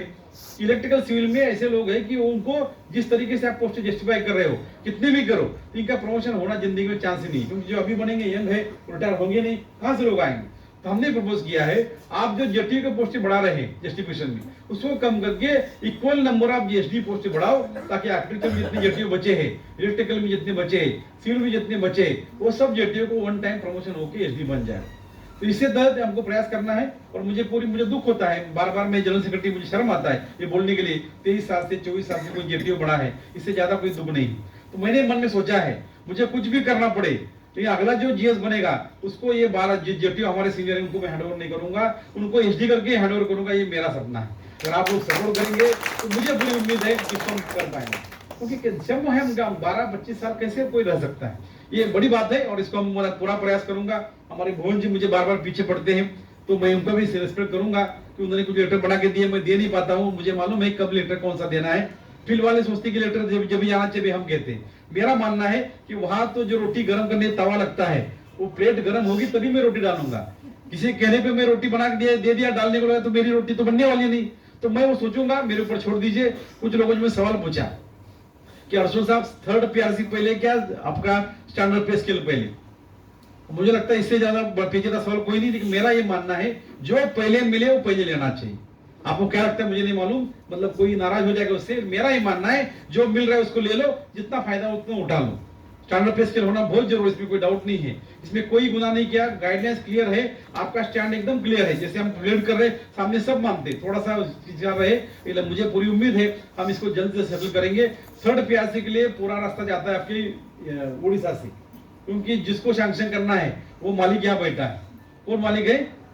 एक तो जगन्नाथ जी बैठे हैं, जगन्नाथ जी की प्रार्थना हम करने की करेंगे, दुनिया को आशीर्वाद देते हैं, हमको भी दे करके। दूसरा बैठे हमारा आशीर्वाद था, हर हफ्ते यहाँ आते हैं, मतलब महीने में तो आते हैं पक्का, मुझे मालूम है। तो आपका जो अच्छा सर्विस देते हैं उसके कारण उन्होंने बहुत बड़ा पैकेज दिया, इसमें कोई डाउट नहीं, अच्छे आदमी भी है। उन्होंने एक जगह कहा कि हम आपको बीएसएनएल को हम सर्विस करके देखते हैं, बीएसएनएल से प्रॉफिट नहीं चाहते। तो वही लाइन पे हमको उन्होंने सपोर्ट करना चाहिए, उन्होंने बोला भी हम करेंगे, थोड़ा समय जाएगा, लेकिन ये मुझे पूरी उम्मीद है लोकसभा इलेक्शन के पहले हमारा पीआरसी की बात होना चाहिए। अगर ये हो गया तो हमारे लिए बहुत बड़ी अचीवमेंट होगी। वो चर्चा करके जो निगोशिएशन हमारा रुका हुआ था, कुछ भी कारण हो, कैसे भी करके आगे जाएंगे। अगर ये नहीं हुआ, हमारे पास डीए मर्जर का प्रपोजल है, लेकिन हम इसको अभी इतना निकालेंगे नहीं जल्दी, क्योंकि हमारा पीआरसी होना बहुत जरूरी है। अगर ये पीआरसी हमारा फेल हो गया तो हमारा अगला पीआरसी 27 में जो आ रहा है वो भी उड़ जाएगा। आईटीआई में देखो 93 से पीआरसी हुआ नहीं है, आज भी वो लोग परेशान, 3000 बेसिक है उनका, बैंक से लोन भी नहीं मिलता। तो हमारी हालत ऐसी नहीं होना चाहिए, हमको थोड़ा सोचना पड़ेगा। आप लोग सब सोच के थर्ड एमयू का डिसीजन ऐसा करो कि आपकी थर्ड पीआरसी आपको जल्द से जल्द मिले। अगर ये नहीं किया तो हम परेशान रहेंगे। ये मेरा ज्यादा कुछ काम बचे नहीं, मेरे साथ 3 साल का पीरियड था, 1 साल हो गया, 1.5-2 साल बचा है। 1.5-2 साल में मैं 3 काम करना चाहता हूँ मेजर। एक तो पहला काम है थर्ड पीआरसी, दूसरा स्टैंडर्ड पे स्केल, जिसको मुझे लग रहा है कि इसमें बहुत सारा जस्टिफिकेशन है। तीसरा मैं चाहता हूँ बीएसएनएल में एक स्ट्रॉन्ग एसोसिएशन ऐसी बने ताकि आपस में झगड़े छोड़ के हम मैनेजमेंट से अपनी बातें करा के अपने काम करा लें। हमको कहीं मैनेजमेंट से लड़ना ना आपस में लड़ना, क्यों लड़ना है? कोई बड़ा छोटा नहीं होता। मुझे याद है जोगी साहब ने एक दिन मैं जा रहा था, सेमेस्टर चल रहा था आरई रूल बढ़ाने का, तो जोगी साहब ने सेमेस्टर को 1 घंटा बहुत दम दिया था कि तू चक्कर मत पड़, आज छोटा बड़ा तेरे को क्या पड़ी एसोसिएशन का मेजोरिटी करने का, ये तेरा काम नहीं है। मेंबर तेरे कितने होगा कितने होने तो क्या फर्क पड़ता है, कुछ नहीं होगा।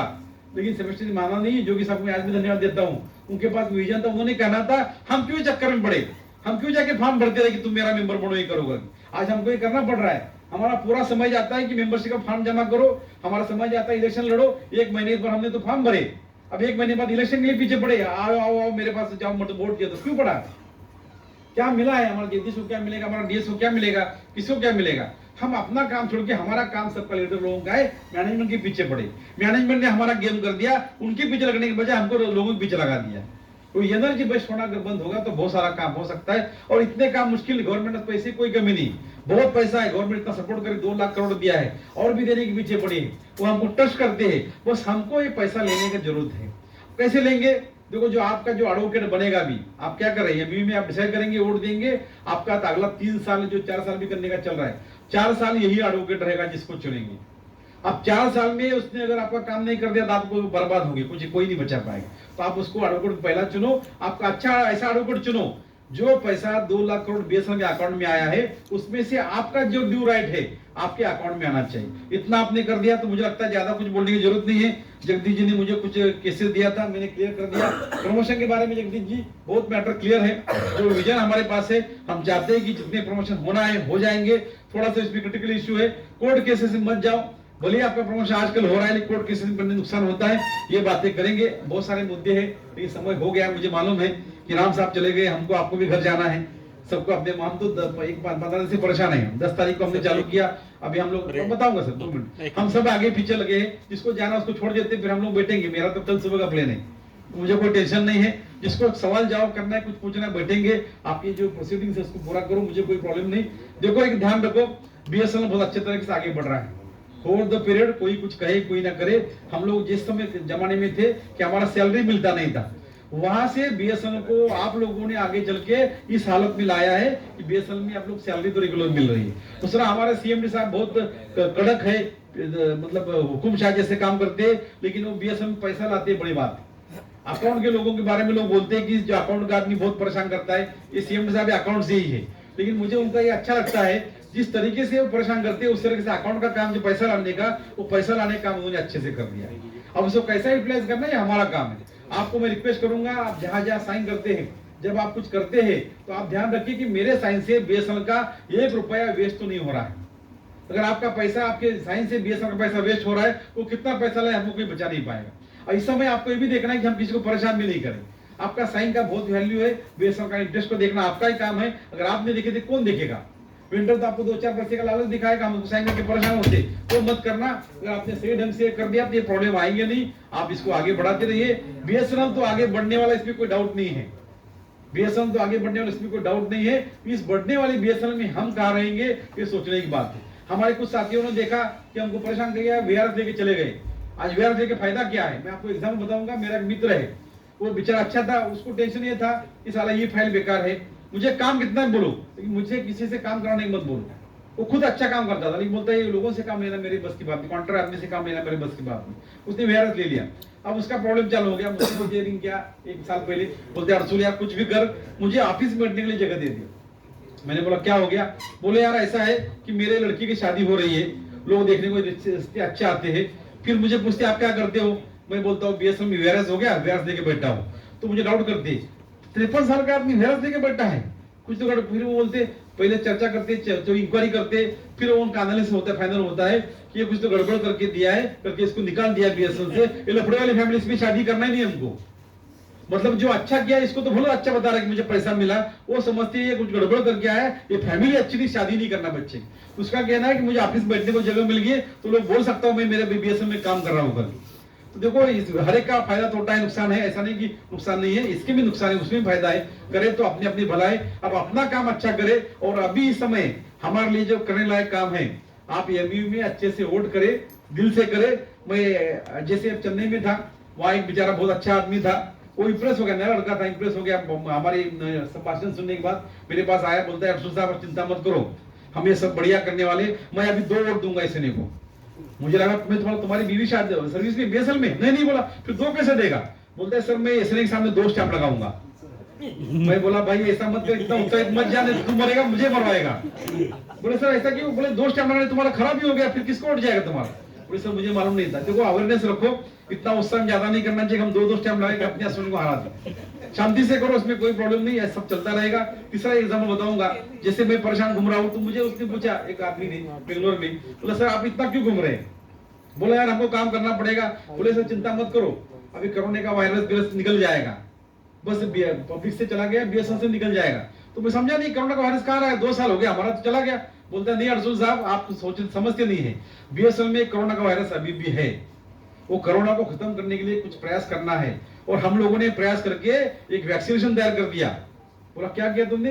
बोले सर आपको विशाखापट्टनम हमने जीएस बना दिया, एसएनए 2.0 ये वैक्सीनेशन है बीएसएल में होने वाला कोरोना का। तो बोला यार उससे, हाँ बोले सर उसके बाद थोड़ा कोरोना तो रुक गया है, ज्यादा उसके कंट्रोल तो आ गया है, लेकिन जान नहीं ले सकता, वो किसी को मरने तक नहीं जाने दिया, लेकिन कोरोना हो रहा है सबको, लोग परेशान हैं। तो फिर हमने क्या किया? बोलते हमने एक ऐसा लाया, बूस्टर डोज लाया, जैसे कोरोना बूस्टर लाया था ऐसे हमने बीएसएल में बूस्टर डोज लाया और सेवा का सपोर्ट लिया, तब से कोरोना का नायनाट होना भी तय हो गया है। आपको चिंता करने की जरूरत नहीं। सेवा आ गई, सिबो आ गई, ये बीएसएल वो आ गई, देवाब आ गई, हम 5 स्टार अलायंस बना दिया। बाकी भी लोग देखो, मेरा ये पक्का मानना है, मैं सबको साथ में ले चलता हूँ, कोई दुश्मन नहीं हमारा। मैं तो एआईबीएसएल साथ में चलने के लिए पूरा प्रयास किया, वो साथ में हमारे थे। एआईबीएसएल के मानना पहले उनका थोड़ा सा था कि हमको एक एसोसिएशन बनाना, मैं जीएस शाह जी का धन्यवाद दूंगा, उन्होंने कहा कि हमको एक एसोसिएशन बना के चलना है आगे और हम करेंगे। लेकिन शाह जी साहब ने ये मुझे बताया, अर्जुन साहब हमारा बात तो हुआ था, लेकिन हमारे लोगों का डीएस और सीएस का मानना है कि हम नहीं जाएंगे अलायंस में, हम अपना आप लड़ेंगे। उनको लग रहा है कि लोग हमसे इतना नाराज है, वो एमएस और एसए से, कि उनको मेजॉरिटी बनने का चांस देंगे। एक तो ठीक है, उन्होंने मुझे भी कहा आप हमको सपोर्ट करो, बोला हम करेंगे, लेकिन तुम बताओ तो हम कहां से आएंगे, 18 वोट से लेकर तुम 12,000 कैसे जाएगा बताओ, हम तुमको सपोर्ट करेंगे। तीसरा बात उन्होंने मुझे जो कहा, मुझे लग रहा है उनको लग रहा है कि आप तो 51% मिल रहे हैं, इससे ज्यादा क्या जरूरत है आप। उनका ये एनालिसिस है कि आपको मिले तो हमको अपना करने दो। हमने देखो भाई जो भी आप अपना करो, हम ये नहीं कहेंगे किसी को फोर्स तो नहीं करेंगे। अगर आप आए तो अच्छी बात है, बीएसएल की अच्छी बात होगी, नहीं आए तो चलता रहेगा, ये इसमें कोई प्रॉब्लम नहीं। हमने पूरा प्रयास है, मैं तो चाहूंगा एआईबीएसएल वो ये सब कुछ हम साथ में लेके चलेंगे। मैं तो ये एआईजेटीओ को भी साथ में लेके चलने को तैयार हूं, वो साथ में आए। देखो बीएसएल में देखेंगे सेवा के लोग इतने स्ट्रॉन्ग कैसे हो गया, क्योंकि सेवा में भी 5-6 एसोसिएशन थी, उन्होंने सबका मिलकर एक अलायंस बना दिया और एक एसोसिएशन चल रही है। उसमें इलेक्शन उसमें भी होते हैं, ऐसा नहीं कि इलेक्शन नहीं होते, डिस्ट्रिक्ट लेवल पे इलेक्शन होगा, सर्कल पे होगा, ऑल इंडिया पे होता है। यही एग्जीक्यूटिव में होना चाहिए। एक ओडिशा में एक अगर भुवनेश्वर है, भुवनेश्वर का इलेक्शन होगा तो सभी लोग सपोर्ट करेंगे, जितने एग्जीक्यूटिव सपोर्ट करेंगे, डिसाइड करेंगे कौन डीएस बनेगा, कौन ब्रांच सेक्रेटरी बनेगा, कोई प्रॉब्लम नहीं। अगर उसके बाद हो गया सर्कल लेवल पे ऐसे होगा, जो प्रोसेस फॉलो करते हैं वो फॉलो होगा, लेकिन वो हो नहीं रहा है कि करके हमारे प्रॉब्लम बढ़ गए। तो इसके लिए हम प्रयास करेंगे जितना बनता है, क्योंकि हम लोग तो हमारा काम है प्रयास करना, हमने पूरे दिल से प्रयास किए हैं, आगे भी करेंगे। और आपको जितना बेनिफिट बीएसएल से तरफ से मिलना चाहिए, गवर्नमेंट से मिलना चाहिए, उतना प्रयास हम दे देंगे। आपकी कुछ समस्या होगी जरूर, हाँ जरूर नहीं कि हमने सब कुछ काम किया है, अगर हमने काम किया तो हमको प्रचार करना नहीं पड़ता था। काम तो हमसे भी रह गया है, सबसे रह गया है, करके प्रॉब्लम आ गए और ये प्रॉब्लम कम करने के लिए हमको अच्छा वकील चुनना है। आप सब लोग मिलके जो 8 नंबर पे वोट एक ही स्टैम्प मारना, 2 नहीं मारना है, एक ही स्टैम्प लगा देना। और इंक देखो जरा ऊपर नीचे क्या होता है, फोल्ड करते समय हॉरिजॉन्टल वर्टिकल फोल्ड करना चाहिए, हॉरिजॉन्टल नहीं करना। हॉरिजॉन्टल किया तो अगर इंक ऊपर लग गई गलती से तो भी वोट गया आपका। तो शांति से वोट करिए, मैक्सिमम लोगों को वोट करने आना चाहिए। उस समय कोई लीव मत ले लीजिए, किसी को लीव मत दे दीजिए, उस दिन के लिए बुला के उससे वोट करा लीजिए, भले ही कैसे भी हो वोट हो गया। क्योंकि टोटल वोट से देखते परसेंटेज, आपका 100 वोट में से 80 वोट हो गया, 80% में 50% आना चाहिए, मतलब इतना ही इसका एक क्रिटिकल है कंडीशन। थोड़ा सा प्रयास करो, बाकी सब मैं चाहूंगा, हमने एक अवार्ड रखा है कि जो सर्कल सबसे ज्यादा वोट लेगा उसको एक अवार्ड देना है। मैं सब सर्कल में जाके बोलता हूँ कि जो अवार्ड लेगा, तो आपका सबका जिम्मेदारी है जगदीश जी को अवार्ड मिलना है कि नहीं मिलना है। अगर आप जगदीश जी थोड़ा प्यार करते तो उनको अवार्ड मिलने के लिए प्रयास करो, अवार्ड मिलने से हौसला अफजाई हो जाती। और ये जगदीश जी के लिए बहुत आसान है अवार्ड लेना, क्योंकि हवा बन गई है, थोड़ी सी अच्छी हमारे फेवर में है, उसको क्रैप करना हमको आना चाहिए, लोगों को समझाने का हमको आना चाहिए। अभी आपको 15 दिन घर में नहीं बैठना है, 15 दिन पीछे लग के सबको समझाते रहो, कोई समझे नहीं समझे, लेकिन आपका समझाने का काम है, समझ जाएंगे। सिर्फ 15 दिन आप काम करो, उसके 15 दिन के बाद मेरा काम है, जो आपके इश्यू है। भले मुझे एक दिन, 1 महीने से हम घूम रहे, एक दिन भी हमारे सोने को नहीं मिल रहा है। आज मैं धन्यवाद दूंगा जगदीश जी का कि आज जो हम लोग सोएंगे ना, पहली बार बेड पे सोएंगे, नहीं तो ट्रेन प्लेन इसमें चल रहा है। क्योंकि ऐसे सीक्वेंस लगा देते लोग, सुबह शाम मीटिंग होती है। मुझे आज लगा था जगदीश जी गड़बड़ करेंगे करके, लेकिन उन्हें कटक का हो गया, मैं शाम को और किधर ले जाते ऐसा लग रहा था। तो अच्छा है, यहाँ से कल समझ आना है। देखो प्रयास कितना भी हो, तकलीफ कितना भी हो, लेकिन उसका जो जॉब काम सक्सेसफुल होने का आनंद जो मिलता है ना, वो अलग होता है। मेरा आनंद इसी में रहेगा कि बीएसएल में एक रोबोस्ट एसोसिएशन खड़ी हो और हम लोग अपने हक के लिए लड़ते रहे। हमारा पीआरसी हो, हमारा स्टैंडर्ड पे स्केल हो, हमारा डबल टेट टू जीरो हो, हमारा पे लॉस हो, हमारा जो जो इश्यू है उसको रिजॉल्व करने का हम प्रयास करें। इवन तो हमारा टाइम ऑन मोशन 4 इयर्स जितना डिमांड है वो भी होना चाहिए, ऐसा मेरा मानना है। और इस सब चीजों के लिए हमको यहाँ ढूंढना पड़ेगा। सब लोग होते रहिए। आपने यहाँ मुझे बुलाया, अपना भाषण सुना, अलग बात है, हम तो सुनाते रहते हैं। उड़ीसा के लोग बहुत अच्छे हैं, इसमें मैडम को खासकर धन्यवाद दूंगा। मैडम मैंने इतना जो कुछ बोला है ना, इतना मैं बोलता नहीं हूँ, लेकिन मैडम ने बहुत अच्छे मेरे बारे में बोला, उसका नतीजा है कि मैं ज्यादा ही बोलते गया। तो मैडम आपके बोलने के कारण मुझे ज्यादा बोलना पड़ा। मैं इसको जस्टिफाई कर रहा था कि लोग पूछेंगे मैडम ने इतना अच्छा बोला है, तो कुछ बोला ही नहीं है, तो मैं कुछ ज्यादा बोला होगा तो उसके लिए जगदीश और मैडम दोनों जिम्मेदार है। और कम बोला तो बचा हुआ काम सब अब जगदीश का हमारा मैनेजर साहू करेगा, आप संभाल लेना। अच्छा सपोर्ट करता है, मतलब मैं सोचता हूँ आगे फ्यूचर जनरेशन को चला सकता है, होनहार है। बस ये दिल्ली को आना चाहिए, यहाँ रह के ज्यादा प्रोग्रेस नहीं कर पाएगा। अब उसके मैडम से परमिशन लेना, आप देख लो, मुझे कोई प्रॉब्लम नहीं। आगे तो अच्छा बीएसएनए के लिए लीडरशिप मिल सकती है। और बहुत देखो स्टडी तो कर सकते हैं, लेकिन प्रेजेंट करने को आना चाहिए। सब कुछ कर सकते हैं, प्रेजेंटेशन का बहुत इंपॉर्टेंट वो इसमें है, ये मैं मानता हूँ। थैंक यू सभी को, धन्यवाद। आपने बहुत अच्छे से प्रोग्राम अरेंज किया। और मैं सोच रहा था कि मुझे उड़ीसा में कितना रिस्पॉन्स मिला, कितने लोग आएंगे, आपको थोड़ा लेट हो गया, मैं क्षमा चाहूंगा उसके लिए। लेकिन आपने पूरा हाल भर के बहुत तरीके से सपोर्ट किया है और मुझे पूरी उम्मीद है 70% से आप मार्जिन एसएनए को दे देंगे। जगदीश जी को जो अवार्ड मिलना है, और हमारी सेवा की टीम जो है बैठी है, देखो मैं आपको दिल से बता रहा हूँ, मेरा दुख था ये कि जो सेवा के साथ मैंने दोस्ती बनाई थी, हम सब काम करते थे, वो हमारे अगेंस्ट हो गए। मैं आपको दोनों को धन्यवाद दूंगा कि सेवा जो हमारे साथ आई ना, तब से नई एनर्जी आ गई। भले लोग कुछ ब्लेम करे, अभी आई कोटा वाले ब्लेम करते हैं, पैसा लिया, तुम्हारे साथ अलायंस किया तब पैसा नहीं लिया था, हमारे साथ अलायंस पैसा लिया, कैसे देखो बेशर्म वाली बात है। गिरने का भी हद होता है आपका। ऐसे व्हाट्सएप में से अच्छा वो क्या करते हैं, बड़े लोग कुछ नहीं लिख रहे, किसी लोगों को लिखने लगा रहे हैं, व्हाट्सएप में लिखते रहते, मेरे बारे में लिखते हैं, बहुत कुछ चल रहा है। इसमें ध्यान देना नहीं, बीएसएल को आगे बढ़ाना है, हम सबको आगे चलना है, आगे चलेंगे। बीएसएल आगे चलेगा तब हम चलेंगे, ध्यान रखना। अगर बीएसएल नहीं चलेगा तो हमारा कोई औकात नहीं है। कोई कितना भी कहे कि मैं बहुत बड़ा तीर्थ मार खाऊं, कोई मतलब नहीं। वो इतना ध्यान रखो, बाकी एक आधा वोट कम कर दिया चलेगा, लेकिन बीएसएल को आगे बढ़ाने के लिए जो बनता है आपसे उतना प्रयास करो। इन 2 शब्दों के साथ मैं आपको विदा लेता हूं, मेरे वाणी को विराम देता हूं। धन्यवाद। जय हिंद, जय बीएसएल।